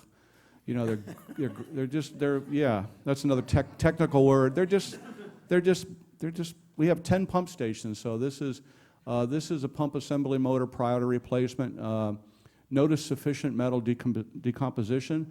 So, you know, Bondo on these things right here, you go to the auto body shop and you put liquid weld on them or whatever. It's not a way to run a system. So this was the old pump right here. This was the old pump, this housing, if you can see, and these are the new pumps we put in. We've done this in the last month, much more efficient, and we'll get to the run times. This is the new pump that's installed right down there. You can see all the valving that we did and all the new pump assembly, all the new motor and everything, and then this is the old one right here. There's a shot of the new one again from the top of the dry well, and this is what it looks like after. This is our main lift station in town. It's essentially a brand new lift station. And so we have new pumps, new motors, new valves, and we did it with all on budget and in schedule. And this is a lift station. This is the mode that we're going in. We're going pump motor assembly replacement. this is a computerized control monitor. It controls flow rates, motor times, wet well alarms, everything. So this is the technology that we're going with. We have this throughout our entire water system now, pretty much all of our water system. And we're starting to implement it in our wastewater system so we can get valuable historical data on it. So that's a new control panel at Lift Station B2 that we put in. Projects in process include replacement of pump motor assembly for lift stations A1 and 9, replace generator at lift station 9. Lift station 9 is the main generator on Moonstone. That's the lift station that's responsible for all the hotels. Clean and retrofit the aeration basin at the wastewater plant and retrofit the blowers. So lift station A1 assembly replacement, this project is currently out to bid. We've already got the bids, I've signed the POs, and we've ordered the pumps for it. So I'm just kind of bringing you up to date. When this PowerPoint presentation was done, we were a little bit behind. So this is lift station A1, kind of the same type of application for lift station B. It has the old pumps in there. And so all this will be ripped out and replaced. And what we're going to do is epoxy. What we're doing on these lift stations now is when we remove everything out of there, we're going to epoxy the floors in there and paint them and make them look really nice. So let me see. So those are all, and I'll bring you up to date in about another month on the replacements of those. It takes about 10 weeks to get the, 10 weeks to get the, okay, there's lift station A1. That's, again, the old pump assembly. You can see the old motors and things like that. This is original to the district. They've probably been rebuilt periodically, but they've never been replaced, so that'll be all, we'll all go in there and we'll just rip all that out and put new stuff in. Let me see. What am I doing wrong here? Kind of next slide, just somebody manually do it for me. I think I've worn my battery out. This is lift station 9, another lift station. This is a pump motor assembly replacement, lift station 9 prior to replacement. So we've got the bids in, we've ordered the pumps, we've issued the POs, and they'll be on their way in about 10 weeks, and then we'll go in there and we'll rip all this out and replace them. And every one on these that we do, we save a tremendous amount of electricity. I didn't mention on lift station B, but we went from a, and Paul, if he's here, correct me, went from a 5-hour and something, well,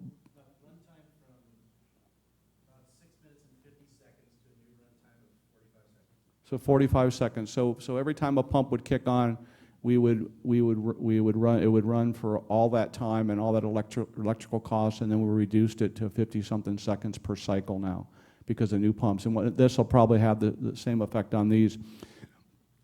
Excuse me. And then we're partnering with PG&E, and we have to front these projects up front. But then there's a considerable amount of money that we're going to get back from them on all these projects. So because it saves energy. This is lift station 9 prior to replacement. Again, 10 weeks we'll have all this stuff. We've ordered the pumps. And all this will be replaced.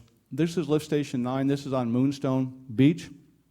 This is the generator that's original, and it's just all ate up, and there's the fuel tank for it. So I signed the purchase orders for those today, and we'll have a brand new standby generator for in case we lose power on Moonstone Beach. All the that lift station will be able to run it, and we'll be able to provide wastewater sewage flow to the plant. So this is the aeration basin. Just really quick, you know, a while back Regional Water Quality Control, we negotiated what they call an EAC, an environmental compliance action. If you remember that, it was a $226,000 fine, and we paid the state $113,000, and they allowed us to take $113,000 and apply it towards the wastewater plant. They asked that we spend it on denitrification. In other words, upgrade the plant 10% design to address the nitrates that are going out of the back of the plant. So two things. This project will start next week. We're gonna clean all that out. We're gonna replace all that stuff down in there. And Bob is in the process right now of working with Corel Engineering on this contract we have with them. But what we'll be doing is we'll be putting baffles in here, and then this will actually denitrify the effluent. And by denitrifying the effluent, that means we'll be sending a better quality of water out to the perk ponds, out to the ponds. Well, why is that important? The better water quality that we send out to the ponds as far as nitrate removals, it's obviously better for the environment, but the less, and I don't have an exact dollar figure, but the less operational cost it'll be for the brackish water plant. because the nitrates will be lower. So there's not just replacing all this stuff in here, but we'll be putting baffles in there at some point to reduce the nitrates. This is a view of we replace all the diffusers. This is the facilities, this is the blowers. This is our blower room. This provides all the blowers to the plant. And this has been a real point of contention for me since I've come on board. When we designed this, these run, one of them runs 24 hours a day, 7 days a week, 365 days a year. Our electrical cost at the wastewater plant collectively, for lift stations and everything, runs about $155,000 a year. What we're going to do is, and we're working with PG&E right now, is we're going to replace these motors because we only have really one that's functional with more efficient motors. And then we're going to put what they call a variable frequency drive so we can control the air. We have to be able to control the speed of these motors. We can't control the speed of the motors right now. If we can control the speed of the motors, we can control the air to the plant. And if we can control the air to the plant, we can control the nitrate levels. And if we can control the nitrate levels going out of the back of the plant, we can produce a better quality of water that would go out to the ponds, thus reducing the operating costs of the brackish water system. So these are all in the works. And the really encouraging part is that we can get this funded through PG&E at a zero interest rate. And I haven't really talked to them about the terms of it yet with Paul or the finance manager, but say if we finance all this for a 5 or 10 year period at 0% interest, what we could do is take the money saved in electrical cost and pay that back, and really would cost the district absolutely no money at all. So I'm pretty excited about that, and actually improve the overall quality of the water going out of the back of the plant. Because the state's requiring us to denitrify, and so we're just kind of out ahead of it right now. Let me see. Paul, is that the last one? I think that is. So I know that's a lot of information and a lot of things, but I want you to know that, so out of 10 lift stations that we have, 10 pumping stations, in the next, we'll have 3 of them completely retrofitted with only 7 left. So my goal is the next 2 years, next year have 2 more done, that'll be 5, then 7, then 9, and then by year 4, we'll have all the lift stations retrofitted and replaced with brand new pumps and motors and panels and everything like that. Now next month, in October, I want to do a similar PowerPoint presentation on what we've done on the water side and the automation and the repairs that Justin's and that crew out there have made. So we have a long way to go, but we're slowly edging away at it. And if it's okay with the board president, maybe I can answer any questions, and then maybe Bob can go into his emergency water supply, and then maybe Tracy. Poor Tracy, is she still standing up? No. So you're suggesting that we direct questions for your report? Yeah, is there any first, questions on my PowerPoint presentation? Yeah. Then Bob, and then Tracy. Yeah, is there any questions on my PowerPoint I do have presentation? some requests to speak for 6A, and do you want to take those now, or do you want to take the public requests after all 3 people? Why doesn't Bob just give his, and Okay, Tracy gives okay. his, and we can just throw it all So in if Bob, that's okay? hit it. I wanted to ask one question on the videoing. Did we repair the hole that they drilled through our pipes on the Chevron project? Yeah, if you notice that patchwork that you saw by Robin's Restaurant right there, when they put the monitoring wells in, how many years ago, we don't know, a lot of years ago, they drilled right into our force main. And they actually, inadvertently forgot to tell us about it, but then we got a hold of them, and they actually came back and paid for that repair cost. Cool. So. Can I just say one? Sure, say one thing, because I want to say one thing. Because we'll lose the momentum on it from your report, and I just needed to say how much I really appreciate that you truly are master of your craft. You truly are. That's nice. While this was a technical report, you kind of put it into nice terms, and we appreciated that. But really, truly, when we all see just how much has been going on here and see the before and after, I feel we are extremely fortunate and lucky that we haven't had more breakdowns, but to see what you've done, it just is to say thank you. Okay, moving on to Mr. Gruber. Can Or- I, Or no, Mr. Grefsons? are we going to wait to ask? Yeah, yeah. Did you want that The general presentation? manager wanted us to get all three of them and then hit them with all the questions we have. Go.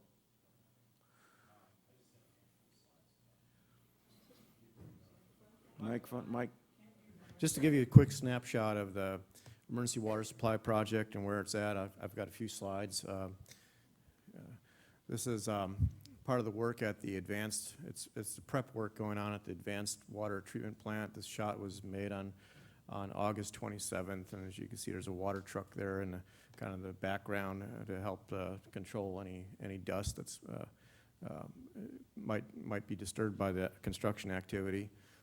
Next shot, that's the same general area, showing the pads that have gone in place for the equipment that's going to be set out there for the advanced water treatment plant.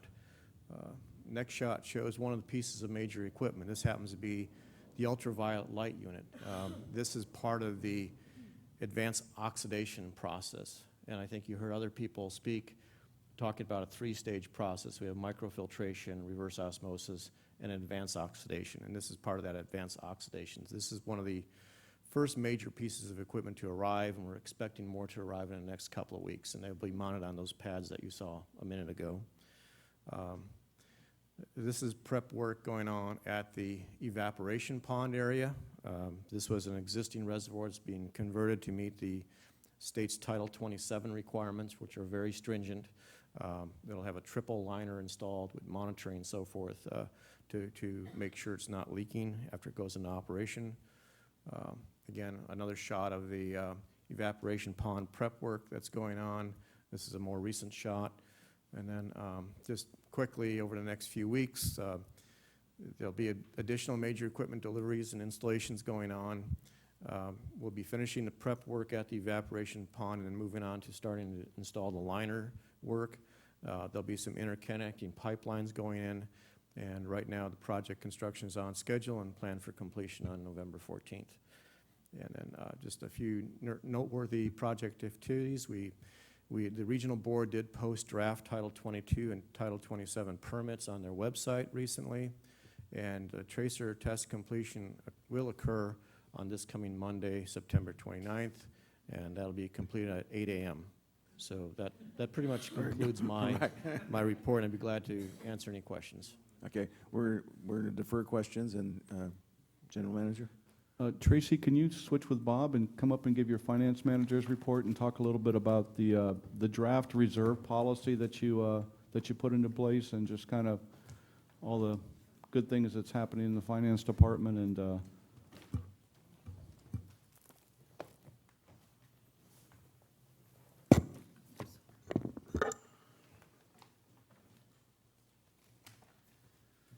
Good afternoon.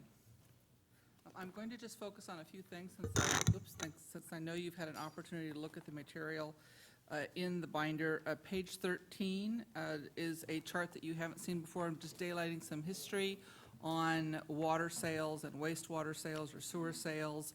I wanted you to have this information in greater detail as we move into the October meeting, since in the October meeting we'll be looking at the budget for the entire agency. We have talked about the need to do organizational budgetary review in view of the large expenditures that we're undertaking in response to the emergency water supply project, and the fact that some of the details of that were not available when we put the budget together originally. Agencies normally do a mid-year forecast, end of January, beginning of February, based upon 6 months, but the unusual nature of this emergency compels us to review the budget comprehensively more frequently. So with that said, you can see that the projection for water at 1.4 is going to be about, that we currently think is going to be about 7% off of the current budget. Wastewater about 11% off of the current budget. As many of you know, but perhaps the public doesn't really fully appreciate, the wastewater sales are derivative of water sales, and there are no surcharges in wastewater. The surcharges are only being levied in the water fund to correct the deficiencies in the water fund. So the wastewater is going to be down more. So I'm going to skip on to, I want to talk about the external loan a little bit. It keeps coming up. I don't know who the gentleman was who got up and spoke earlier, but he was very factually correct, and I appreciated his comments. And just a few more things to shore up some of the information that's here, been previously presented, and that the member of the public gave her. All the banks that we went out to are banks. There has been this assertion that somehow or another we've gotten involved with a hedge fund. Not one of the banks that we went to can be fairly characterized as a hedge fund. That simply is not the case. There isn't a hedge fund in the bunch. They're all just garden variety street legal banks. Also, with regards to the terms, again, I want to point out that the terms of this loan are absolutely consistent with every loan that the district has issued for the last 10 years or more. There are no particularly unusual new provisions in this loan other than prepayment provisions put in place to allow us to prepay this loan in the event of a grant, and those types of things. The unusual things in this loan are of benefit to the district. There has been a long-standing practice at the district of pledging property taxes. Your bond counsel commented when he came here and addressed you on August 4th that this was a strategy put in place defensively many years ago by the district as a way to protect property tax revenues from raids by the state. The reality in 2014 and forever for the foreseeable future is that banks are going to see those provisions in all previous loans and are going to see that as a benefit to them and are also going to demand it. That is not a unique feature of this loan, however.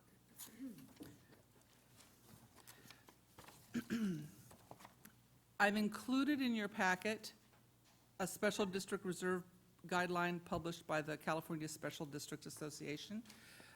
I wanted to give you and the public an opportunity to read this, and I just want to call out a few things in this document for the benefit of the public who might not have the actual document at home. On page 26, reserves are the foundation of the sustainable delivery of core services. They contribute to stable rates and well-maintained infrastructure.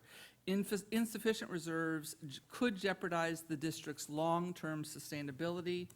Pressure to expend reserves on making current services cheaper rather than planning for the future is all too frequent. You know, kind of page 1 in the introduction. Does any of that resonate? Page 27, objectivity. Revenue decisions represent some of the most controversial and difficult choices that governing boards must face.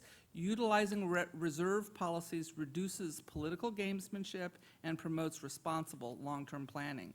Fiscal justification. Inevitably, public agencies will face scrutiny over whether to raise or reduce rates, taxes, or fees. Having reserve policies in place prior to such occasions serves as a valuable tool for both making and explaining difficult decisions. And with respect to public awareness, keeping the public informed about what you do is a fundamental responsibility of any public agency. They are the boss after all, and all of us understand from personal experience that our jobs are a lot easier and a lot less stressful when the boss knows about and approves of what you are doing. Adopting a policy can help the district better communicate to the public the motives for adopting a reserve as well as conveying the reasons for maintaining the reserve at a certain level. Those are all things that I think that it's important to daylight within the context of the board considering whether a reserve policy should be undertaken at this time or not. So I'm just going to conclude by drawing your attention to page 29. Recognize that a good reserve policy must be consistent with other financial policies as a balanced budget, investment policies, and a well-developed capital improvement plan. Again, you'll see under item 9, they're calling out referencing deferred maintenance and long-term repair and replacement of infrastructure. So forwarding this reserve policy guideline book is derived from my recommended recommendation that the district needs to have good information and management tools in place, a reserve policy, and the underlying information that will be generated and used to support your reserve policy choices, like a good CIP and a good investment policy, are part of the body of foundational information needed to have good, sound, and reasonable operational rates for the district's utilities. It's not a silver bullet, but it's part of creating a sustainable service delivery environment for all of the district's services: fire, parks, water, and sewer. Thank you. Thank you very much. Mr. General Manager, I have 3 slips to speak, and then I'll bring it back to the board. First, we have Barbara Crowley, followed by Paul Carlson.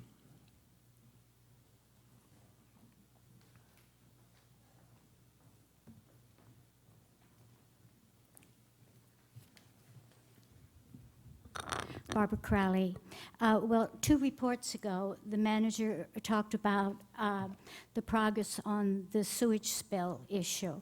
And I did read on that water board website that 1/2 can be forgiven and that you have to have compliance by June of 2015. So I really applaud and support your effort to get to the June 2015, and I thank you for keeping the repairs and maintenance going. I was thinking to myself, oh my gosh, they're always talking about the emergency water supply. Are we ever going to be talking about the repair and the maintenance that really needs to be done to keep us pumping water? So I just hope that you get to that June 2015 deadline. I guess it's a report that you have to submit, is it not? You can answer that. Go ahead. Yes, part of the settlement agreement required that by that date, we have a 10% design completed of the wastewater treatment plant that focuses on the terms of the agreement. One of those are which denitrification, headworks improvements, things like that. And we're on schedule, and there's milestones between that time and now, and the Regional Water Quality Control Board monitors those deadlines pretty stringently, but we send them updates. We send them updates on the progress of that 10%. And staff met with the engineers down there and the electrical engineers just the other day on that 10% design of the wastewater plant to meet the denitrification requirements. So yeah, we're on schedule, and yeah, you don't want to miss those reporting requirements, because another term of the agreement is that they can call for that $113,000, and so we don't want that to happen. Right, they're holding that out as they're ransom. holding that up. But we have with the regulatory folks, we continue to improve our relationships with them. It's a pretty complicated system, but things were overlooked and neglected for a lot of years, and so now it's about just building that relationship back with them and trusting us that we're going to be doing the right thing. So. Okay, well, thank you for doing that. Yeah. And Paul Carlson is followed by Jerry McKinnon.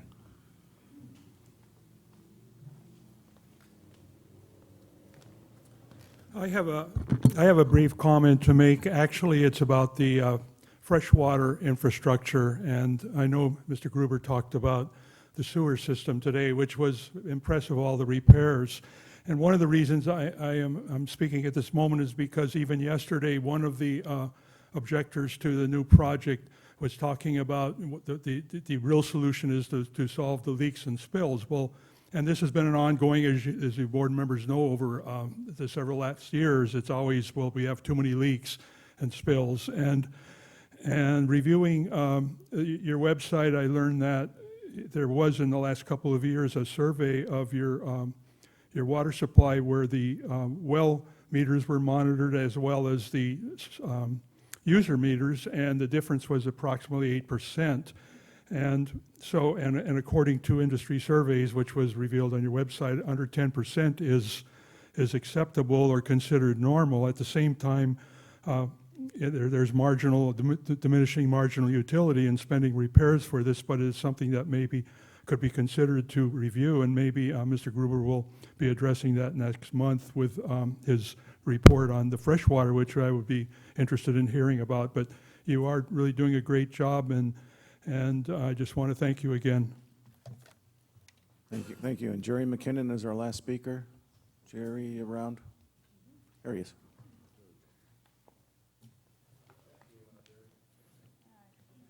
Legion hat today. Jerry McKinnon, Cambria resident. I'm reminded of 3 songs. I won't sing them. Good. But the lyrics, the window she is broken and the rain is coming in. If someone doesn't fix it, I'll be soaking to the skin. But if I wait a day or 2, the rain may go away, and we don't need no window on such a sunny day.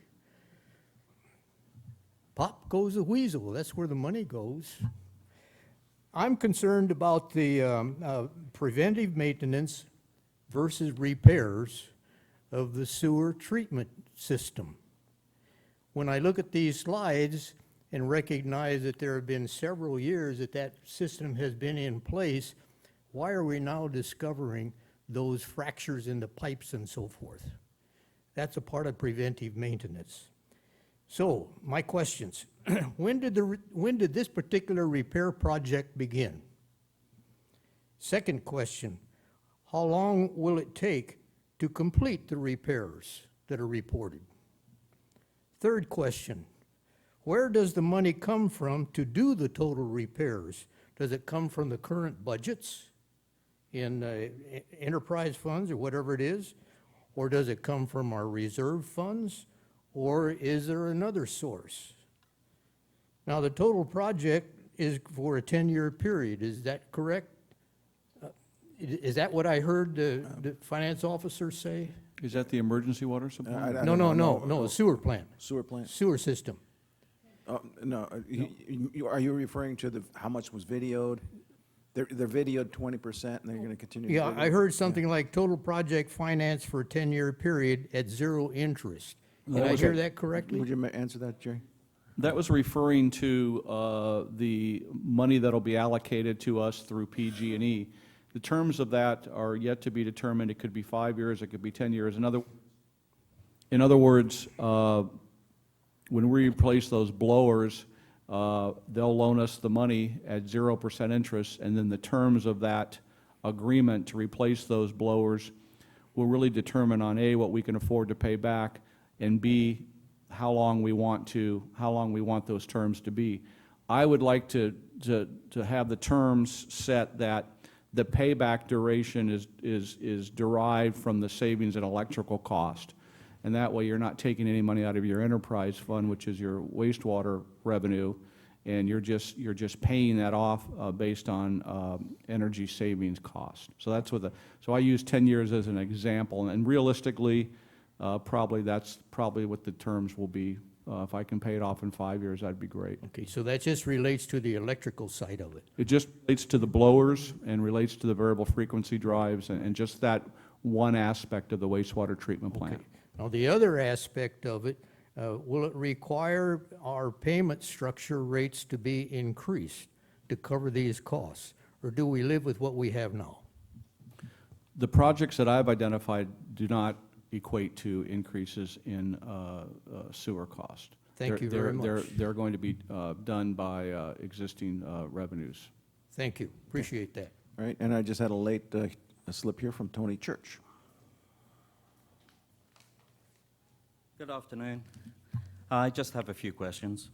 Now that the application period has closed for the post of finance manager, I would like to know how many applications have been received and when it is expected that the position will be filled. Shall I go through all of them first? Sure. Okay. I would also like to know why there has been a delay in requesting applications for the vacant positions in the wastewater department and the water departments. And when will the application process begin with the appropriate postings on the CCSD website? Next one. Slightly different. The President, over the course of our emergency water situation, had referred frequently to the possibility of obtaining a portable desalinization unit. I would like to know why there is no record of any attempt by the CCSD management to obtain any relevant information as to the description, technical details, requirements, availability, and cost of such equipment. Next one, I am led to believe that the percolation ponds contain toxic materials, and it was so posted at the site. I would like to know what happened to the soil and brush that were at the site, and if removed, where the contractor took them. I would also like to know if the berms that are being constructed from the remaining soil at the site are being constantly tested. I may be mistaken, but on my own observation, it looked like the contractor did not take any precautions at the site when the work first started for the safety of his employees with regards to the dust, especially as it was a toxic site. It also appears that even though a water sprayer is now in place, site workers still do not appear to be wearing dust masks. Does the CSD have a deep pocket liability? Finally, in reading the monthly report, I see no details or reference to the interagency meeting that was held and any steps that may have been taken to address concerns that may have been raised. Is this not an important aspect to the emergency water supply project? Those were my questions after reading the reports. Thank you. Thank you. Mr. Gruber? And if he could just, since there's so many of them and they're so in-depth, if he could just provide those to me in writing, and I'll do my best to answer them. Good. And, yeah, we could go back to the video, too, and, okay. Yeah. Okay. I'm just not prepared to answer all these right now. Oh, how about, Okay, well, okay. Okay, yeah, if you would just put them in writing, that'd be great. Okay. All right. Thank you. Bringing it back to the board. Director Rice. On our agreement with the regional board for the sanitary sewer overflows, is the postponing of the next set of CCTV filming going to affect that, or they were focused primarily not on the collection system but the treatment plant?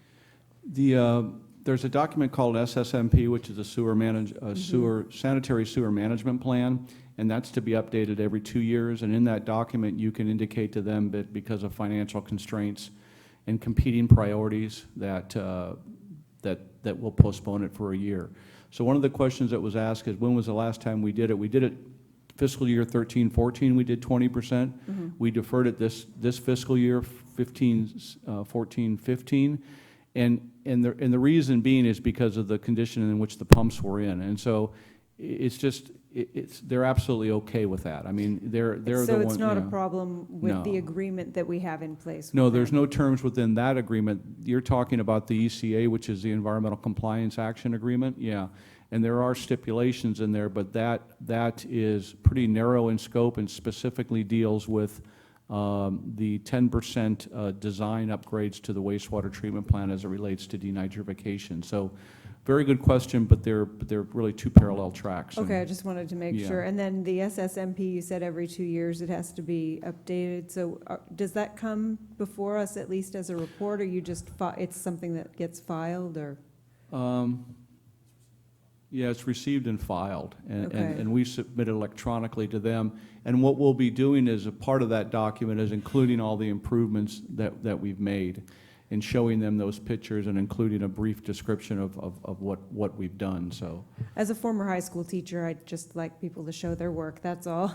I just like to see what you, because I know you're busy over there doing a lot of things, and I just wanted to bring to the public's attention this recognition for 10 years of dedicated service to local government that was part of our agenda packet. Thank you, Jerry, for including thank you. that. That's ICMA. Congratulations on the award for you. Thank you. Good. And then we have Director Thompson. Yes, I just told Jerry he was getting too much applause today. Yeah, that's true. It goes to his head.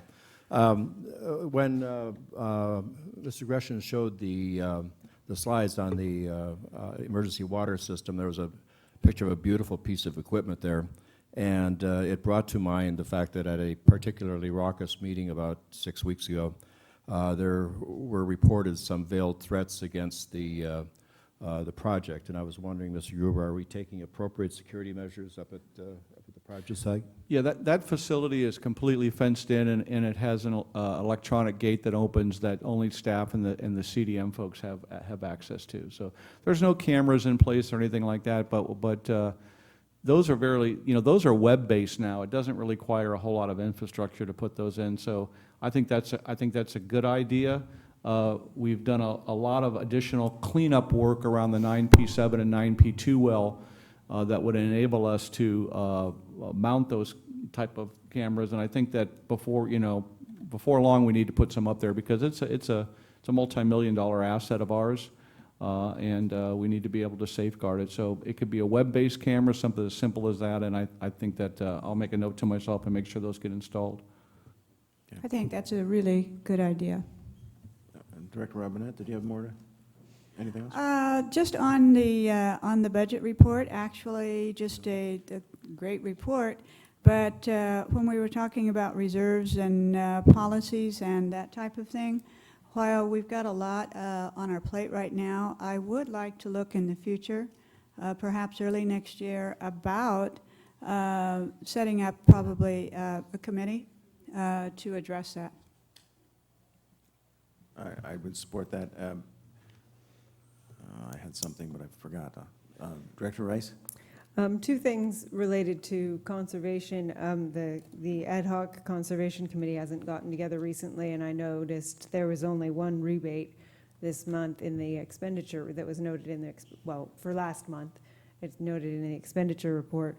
But I would like to bring us all back to the fact that the master plan has a balanced water portfolio that includes water conservation as one of our sources of having enough water for everybody to use without, hopefully without affecting their lifestyle. Is there any way that we can use those banners on the street lights to put little things that say, please conserve? I was, doing my water wonk thing, and I just happened to stumble across a picture of exact banners exactly like that that said, conserve water, that were on light posts just like that. So, I mean, that seems like a very good way to utilize. I know the Scarecrow Festival, that's the whole reason why those banner applications went up, but it'd be nice if we could have a couple at least, since we are under mandatory restrictions. It'd be nice for all the people that are in town, and hopefully big letters so it's easy to, it doesn't need to be a complicated message, just something simple. And I'd like to see the results of the hotel audits. I mean, I know we were doing those, it slowed down.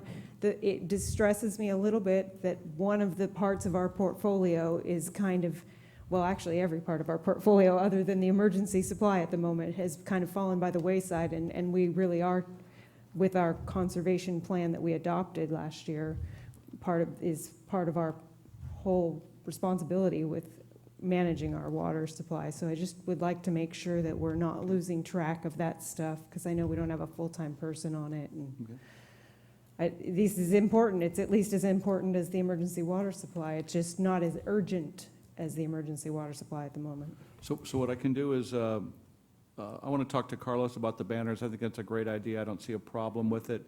I know there's some agreements in place with the existing ones, but I'm sure that two or three or four can easily be put up throughout the community. I don't think that's a problem at all. I'll have Monique schedule a water conservation ad hoc committee for us, and then I'll check on the status of the hotels, the audits. I know that they've probably stopped, but I agree with you. I think it's important that we continue doing those, and then in the next month's conservation report, and then part of the conservation meeting, we'll bring you up to date on how many we've completed and when was the last time we did one, and really discuss the need to continue that. I think it's important. And I really appreciate the fact that staff is working on the leak list and trying to get out to those homes that have some kind of problem with their setup. So that's, I mean, I fully support all of those things. I think it's important that we don't forget that is part of our water portfolio. So, and if I could just say too, yes, I think we do have our focus, but we do want to get back to conservation. And my understanding with clearly, I don't know if you noticed coming in today or not, but there's a whole band about ready to play right next door on Cambria Pines Road. I don't know what music, but I can almost hear it, which of course is, clearly we are launching once again our wonderful Scarecrow Festival. It is my understanding, and I think we have some people in the audience that are somewhat connected to the people that actually make all those Scarecrow important decisions. And I'm under the understanding that there was clearly a theme this year with the new scarecrows, or maybe kind of a revamp on some of them, to really focus on the water conservation. And if it's possible, if we could get the information and somehow get it out and publicized, maybe in the paper, it would be great if that's true, that we could call special attention to those scarecrows that are really there supporting and highlighting conservation as a connection too. That'd be wonderful. Okay. Thank you. Okay. I'm sorry, I have Director great minds, Thompson, Kathy. and then I'll get back to you. Director Thompson? Yes, thank you, Directors Rice and Robinette, for jogging my memory.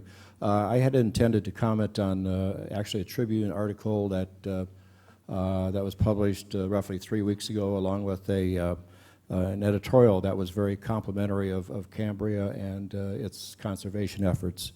What the Tribune article pointed out was that while Cambria for the last 4 or 5 months has reduced its water usage by over 40%, I think it was something like 45, 46%, there are other communities in the county that had actually increased their usage over last year. I don't want to say Pismo was one of them, but it was one of them, and they had actually increased their usage by 7.5%, and I think Morro Bay was something like 1.5%. But what this says to me, and because when queried, Pismo and Morro Bay suggested that because of the increased tourism and lodging use and so forth during this period, that was why they had exceeded the last year. Well, you look at our situation here, and so I think we have to give big kudos to the lodgings and the restaurants in this community who have really strongly contributed to our 46% reduction, and I think again, they should all be commended for their conservation efforts. I know they're working hard to do so. Right, right. And Director Rice, one more time. Maybe next month, if, I don't know what's going to be happening with the water yard, but if you're going to be having a trailer up at the emergency water supply and the wastewater, the folks have to be qualified for wastewater. I mean, are there plans to move the office for the water and the wastewater departments, or is it going to stay where it is? I'm eating beef jerky, you caught me. Sorry. Shame on Tim for slipping it to me. So I sent an email out today, and it followed up to an email I sent out September 17th to CDM regarding the operations. So we've established the criteria to operate that plant. You know, there was conversation about, well, it needs to be operated 24 hours a day, 7 days a week by a grade 4, grade 5, whatever. The Regional Water Quality Control Board has come back, and they've clarified that it requires a chief plant operator, a grade 3, a T3 water operator, with a shift operator of a T2. And so while the system is in operation, so if we run it 8 hours a day, it requires one T3. And so I've asked for it would be a task order 6, if you will. I've asked for, I think it's in our best interest to have CDM instead of doing an RFP and just going out to a Cal Water or something like that. CDM has an operations branch, and when you're starting up a system like this, there's warranty issues, there's water quality, there's quality control, quality assurance, there's maintenance issues, there's all these things. My concern is if we bring in somebody else, then there'll be a disconnect during this crucial time of startup and initial operations. So I've asked. Matter of fact, I followed up with it today with Marty. I said, based on this criteria, you know, we have to have a T3 while it's in operation. You know, prepare a scope of work and a task order, if you would, for that. The duration in which I gave it was 3 to 4 months. I don't think we need which I'm pleased because I had concerns it was going to be you got to have somebody there 24 hours a day, 7 days a week, if it's not running or not. And at T3, so we're recruiting, to answer one of the gentleman's questions. We're recruiting for it'll be in the newspaper. We're recruiting for only for a T1, and that was the recommendation from Justin in our water department, because we have 3 T3s right now. And during that transition period for 3 to 4 months that I've requested a contract operator, if you will, it'll be a training experience. They'll be training them, our current staff, and then there's no need to hire another T3 because we have 3 T3s. But we do need to get some more people in the field. I think we all agree upon that. So that's kind of where we are in the process right now. Monty wrote me back and said she'll get right on it and get it back to me. And what I anticipate doing is bringing probably, unless it's within the scope of my authority, I have to check with district council, but bringing that back to the board in October. And because I've been planning for this for the last couple of weeks or so, what'll be out there is, while we also have a pretty sophisticated automation system that'll be incorporated in an alarm system into this facility. If you look at the construction scope and things like that, is $150,000 were dedicated to alarms and fail-safes and things like that. We're eventually going to get to the point where, of course, you're going to want somebody out there and checking on it and making sure everything's running properly. But the requirements for somebody to be out there is once the state feels confident that it's putting out great water quality, then they may even lessen those requirements. So I know that's a long answer, but I just wanted to I want the board to know that I'm on top of it. So no long-range plans for moving the water and wastewater offices from where they are right now? If you go out to the site right now, there's a construction trailer, and that's the type of facility that I want to put out there, because if staff needs to go out there in the middle of the night, they need to have something. But I would also like to look at restoring our house out there.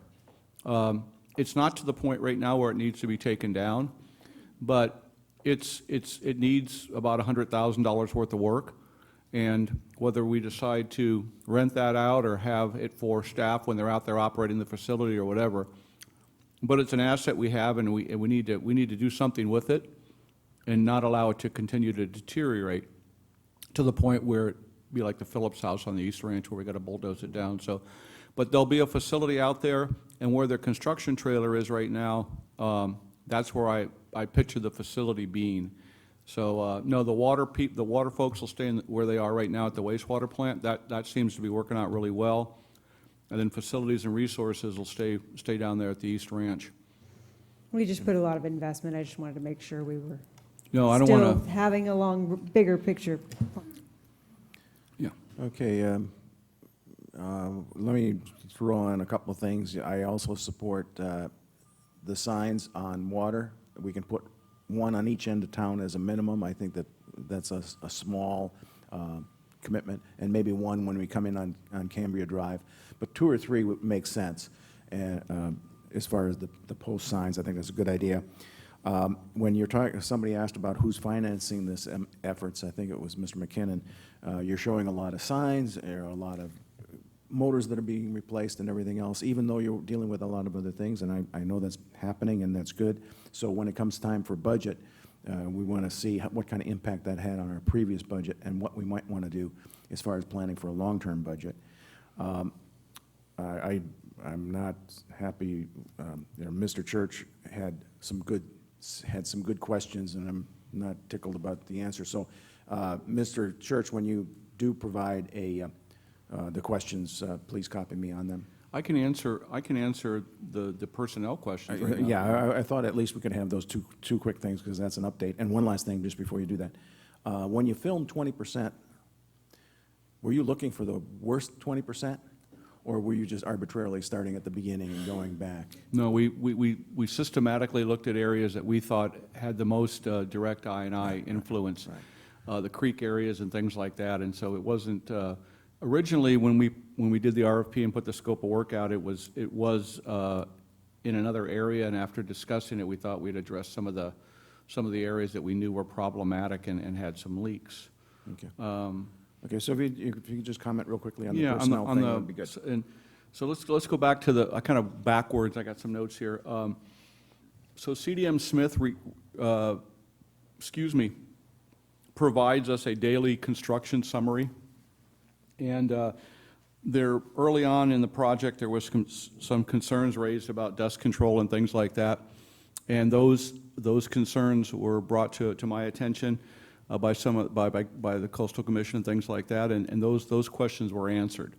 Those questions were, and that put that to rest. But it ties back into what Director Robinette said about is that we, you know, when something's brought to our attention, it's helpful for me to ask the regulatory agencies is, you know, where did this concern come from? Is there, because what could happen is it just become just this circle. So everything is, the archaeological things, all the regulatory agencies, Coastal Commission and everybody seems to be pleased and happy with the level of monitoring that we have out there from an archaeological standpoint, from an AQMD, which is air quality water management, our air management, and then dust control. As you could see, some of the pictures that Bob showed, there was a water tender out there. So we, the district and CDM also understand that we're under very close scrutiny. There's people physically out there watching, and that's fine. I think we encourage that. We want that. But all the archaeological things are being addressed. All the dust controls are being addressed, and all the things are being mitigated within the existing temporary permit that was issued by the county. If you look at that permit, if you've read that temporary permit, it is very, very stringent. It is very, very stringent upon, you know, as far as natural resources and things like that. And so we're confident that CDM is meeting all those requirements. The finance manager position, we recruited for that, and that recruitment is closed. And we're in the process of extending an offer to an individual. And I'll look over to my HR person and just leave it at that. Because those are conditional offers. And those conditional offers are based on a thorough DOJ background, FBI background, a past employment background, all those type of things. So it's not appropriate for me to say any more than that regarding who the individual is or anything like that. But you know, if that background check works out, then we'll an offer will be made to that individual. So. It's my plan to make it a contract, not a contract position, but an at-will position. I think it's, and this is just my thoughts, usually department managers are that way, and that works out best for the organization. The water and wastewater, we're now one water operator and one wastewater operator, and those will go out for recruitment beginning of next week. We've made some changes to the job description, which doesn't need to be approved by the board, just salary ranges need to be approved by the board. But we really focused on some of the characteristics, especially regarding the wastewater position, that we think are vital to the position itself. One being having experience in budgets and things. We want somebody technically savvy, but we also want somebody with some administrative skills. As you can see, water and wastewater now is becoming highly regulated, and so that individual is going to have some strong administrative skill too in keeping up with all these permits and all these reports and everything like that. Again, the wastewater and water will go out for recruitment beginning of next week. President Berenger, was there any other questions? No, that's good. That's good. And Okay. Now that it's 3 o'clock or 3:05, and we finally finished the general manager's report, we can accept that if there aren't any other further questions. What I'd like to do, just from a biology standpoint, is let's run through ad hoc committee reports and schedule a short break. But ad hoc and committee reports, do we have any? How about Mr. Thompson?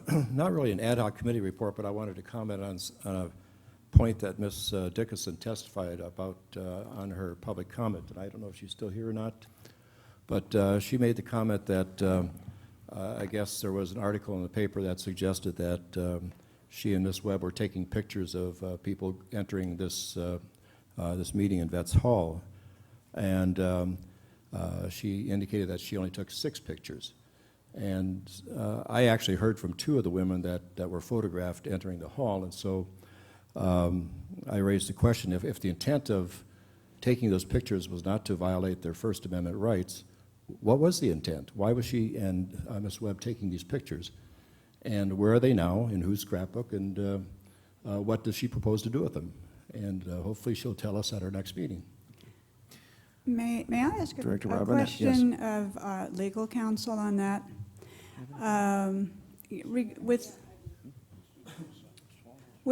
With regard to taking pictures, is there some kind of legal requirement that without a person's permission, wouldn't you have to get their permission before? What would you do with pictures that you were taking, and what are you allowed to do? It really depends on where you are and where you're taking the pictures. If you're in a public forum or a public venue, typically there are no real restrictions. Obviously, what you do with those pictures is determinative on the ultimate, causes of action you may or may not have against those who took them. But from what I'm hearing, it was in a, maybe someone can qualify this, it was in a public area. So I don't know that it's within our purview to really go down that path. Yeah, these women were attempting to enter the building, and they felt intimidated and bullied. And that's why they reported it to me, because they felt that there was certainly some issues with respect to taking the pictures. Director Rice. I attended the RAC meeting this month, at the beginning of the month, and they provided a presentation on a new part of the GIS system that they're doing with locating wells where well permits are going in, and that was kind of an interesting. They're going in. They're adding another layer in the planning department's GIS system so that folks can map things, and wells that are supposed to be private will be obscured for the general public, but there will be a public-facing site probably February-ish.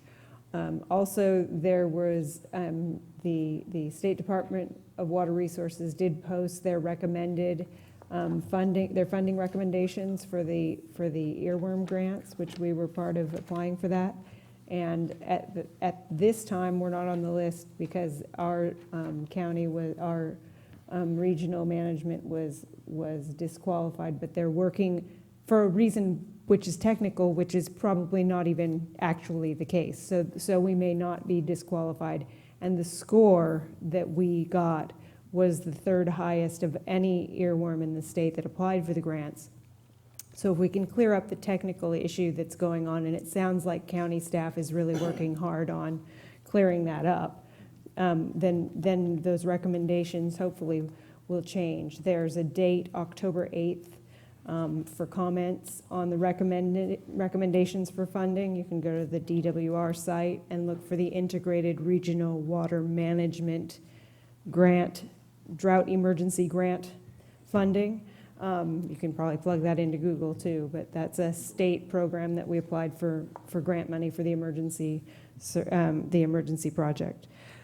The other thing I wanted to let folks know is the regional board met this morning, and Bruce Gibson was there to speak up for us, and we do have the Title 22 and Title 27 on the agenda. They've set seven staff members on our specific issues, so we do have, the regional board realizes that we need to be, there's a lot of attention that needs to be paid to this, and so they've actually assigned 7 staff members to our project. So hopefully that will help, and I know that our staff is on top of dealing with them and doing that. But I just wanted folks to know, and Supervisor Gibson was there at the meeting and did speak up for us, so that we did have a voice there.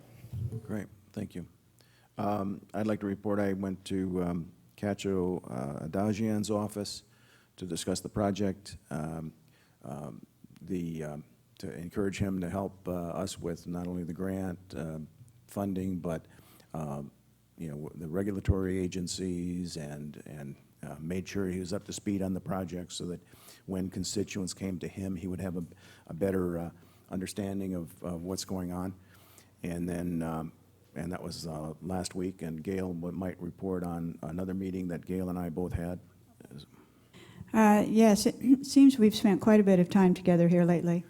Very good time, very encouraging, supportive time. We did meet after the meeting that you mentioned with our assemblyman. We then, this week, met with Senator Monning. Actually, it was a telephone conference because he had a cold, and we appreciated the fact that he felt best to stay home. But it was amazing because he certainly wanted to still give us like a full, all the time we needed, hour, and both of these people, our state-level elected officials, are very interested in what we're doing. I believe they see it as what we see it as, a partnership, certainly a pilot for others that may be down the line in a similar situation that we're in right now, can certainly benefit from our experiences. So I felt it was very positive. The only other meeting I would report on was the budget meeting, and Director Clifton and I met with our budget director, and she's working on a really much better, almost real-time budget reporting, and they're working to modify our current system so that we can really have much more updated information. So I think, and then we, of course, were at the Board of Supervisors meeting, and that went, I thought, was very positive this week, but we've heard of that from General Manager Gruber. So that's my report. Oh, thank you. I'm sorry. Go ahead, Director I Rice. do so much, I sometimes don't list it all on the piece of paper. At this Board of Supervisors on Tuesday, during the discussion on fracking, our letter was included in the board agenda packet for, urging them to consider the health and safety, and I made a public comment, and I think that I got quoted somewhere. Somebody told me, but and I think that our letter probably made at least a little bit of a difference, and so I thank the board for going forward on that. Thanks. I might just to finish on that too, on that Board of Supervisors meeting, we were there and there was tremendous public support from our community there, very positive for getting the waiver on the fee that was before the Board of Supervisors, and a lot of thanks goes to those people. They do truly make a difference, and so we did get the waiver, and that was really why we were there. Good. With that said, I guess we're done with committee and member reports. We only have one other thing to consider other than the consent agenda. Do you want to plow through? Are you? I would, poor Mr. Martin has been sitting out there through the whole thing. And I do want my trash picked up tomorrow morning. Oh, okay. Okay, well, let's, So if nobody has a biological need, let's move forward. I would entertain a motion. I would move approval of consent agenda. I second. All in favor? Aye. Aye. Seeing none opposed, it's carried. And we're going to move on to 9A. Thank you, President Berenger and board members. The item before you on 9A is discussion and consideration to form a committee to explore funding alternatives and options to replace existing public trash cans. Are the trash people still here? Good. Oh, sorry, Tom, I'm trying to get you out. The last couple years, there's been a lot of concerns about the existing condition of our trash cans. We're responsible for those. We don't empty them, but they're eyesores, and it was thought that that collectively the CCSD and the staff members of the CCSD and the chamber and the tourism board and the historical society and maybe the civic members and community members. Although I was supposed to have the trash companies on here too. I don't see those. We volunteered. Okay, good. So.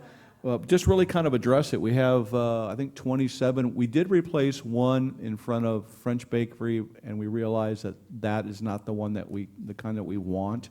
So what I'm looking for is to put a committee together to partner with and help fund, so we're not burdening the entire cost of having to do this, some trash cans with recycling capabilities throughout town that possibly could even have those things you slide in, you could paint and advertise and things like that. But I just think that the trash cans in town need to be replaced. Why do I want to take this on? Because, because I think it's a great idea. I mean, I just think that the trash cans, this has been brought to my attention by the board on numerous occasions, and I want to, just like, I want to make it a better place. I want to make it a prettier Main Street on the East and West Village, and I hope that the board would give me the authority, if you'd like, to just to go ahead and move forward with putting this committee together. I think it's a great idea.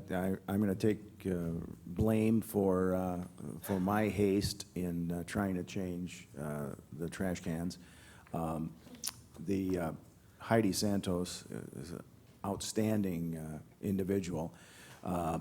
It was at a Rotary meeting, I think, and she said, gee, you know, we ought to do something about it, and I agreed 100%. And I encouraged the general manager to buy something. We saw something online that looked pretty good.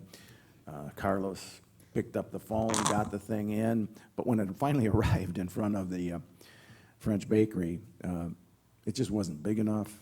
It was nice to have recycled and regular trash, but it was the biggest eyesore, and now it's broken. And Heidi had lined up a group of civic organizations that would help fund these. Now, not totally, but at least thanks to the Rotary did give us $1,000 for it. I think that we should dedicate the new one, whatever it is, to the issue. But we also had an emergency water supply project, and it became a back burner issue. But my thanks to Heidi. And she had lined up several other organizations, but they just wouldn't do it.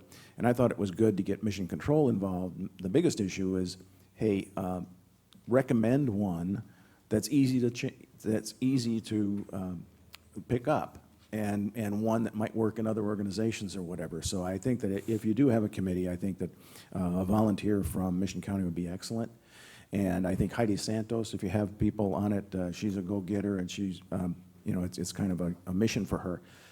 Other than that, I think you can just pick people, or how do you, Mr. Thompson, you kind of are spearheading this also. What are your ideas as far, well, I think we should have a person from pros, for sure.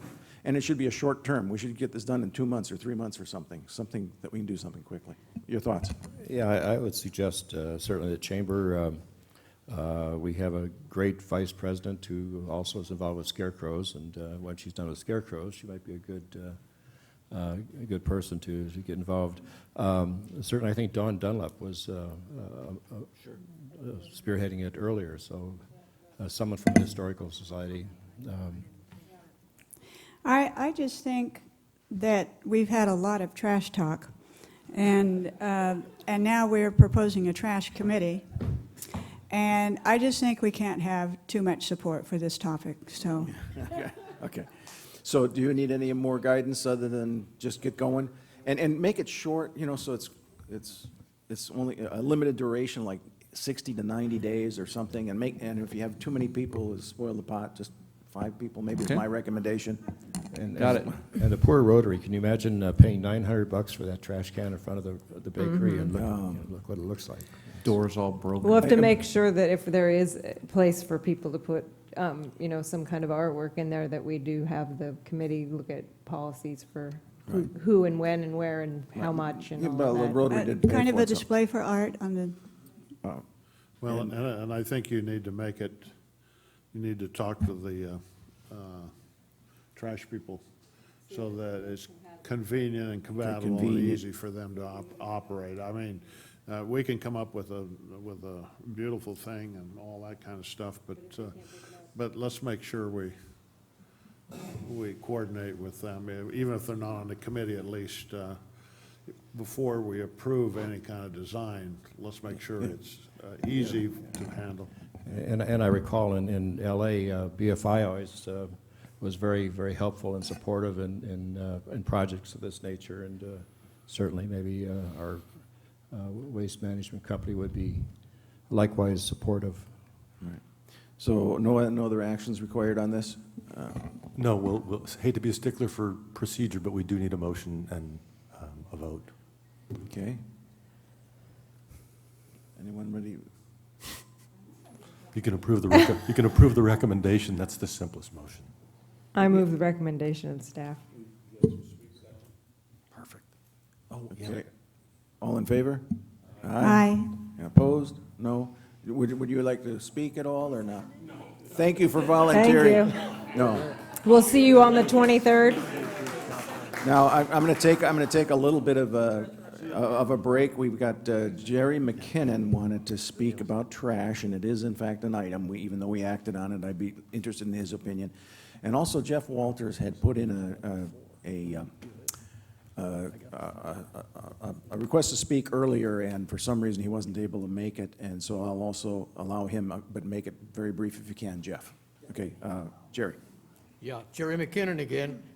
The comment was made that you would like to hear what the general public has to say to you. My suggestion is that that trash can which sits in front of the bakery be the responsibility of the bakery. When you look at the trash in that container, it's cups, it's plates. The people sit out in front on those nice little tables and have something to eat, and then they put their trash in there. I would suggest that when you have a container that is in front of a business, that business be responsible for its cleanup. There'd be nothing to it at all for them at the close of business to walk out, open the door, take the old trash out, put a new bag in, and put it into the trash. That's a community effort, and that allows every enterprise in town to be a part of the responsibility of taking care of Cambria.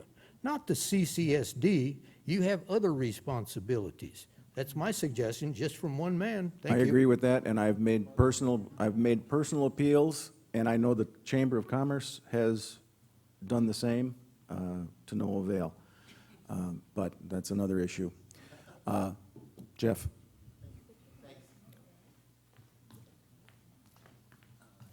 Yes, I'll definitely be brief today because as far as I know, a lot of this has already been covered while I was absent. So at any rate, happy to definitely champion your further movement forward on getting water to Cambria, because definitely we need a recharge to our system, which I think is a real problem that we need to address, and you guys are doing so, and I'm really happy for it. So thank you very much. I'd still like to also consider an idea about moving forward and possibly to agendize an item for reviewing further and continued options for water recharge in the city of Cambria, and possibly creating an information kiosk that other companies could actually be part of, and actually have it as kind of a place in the area where we're actually doing the water reclaiming and also recharging for the system.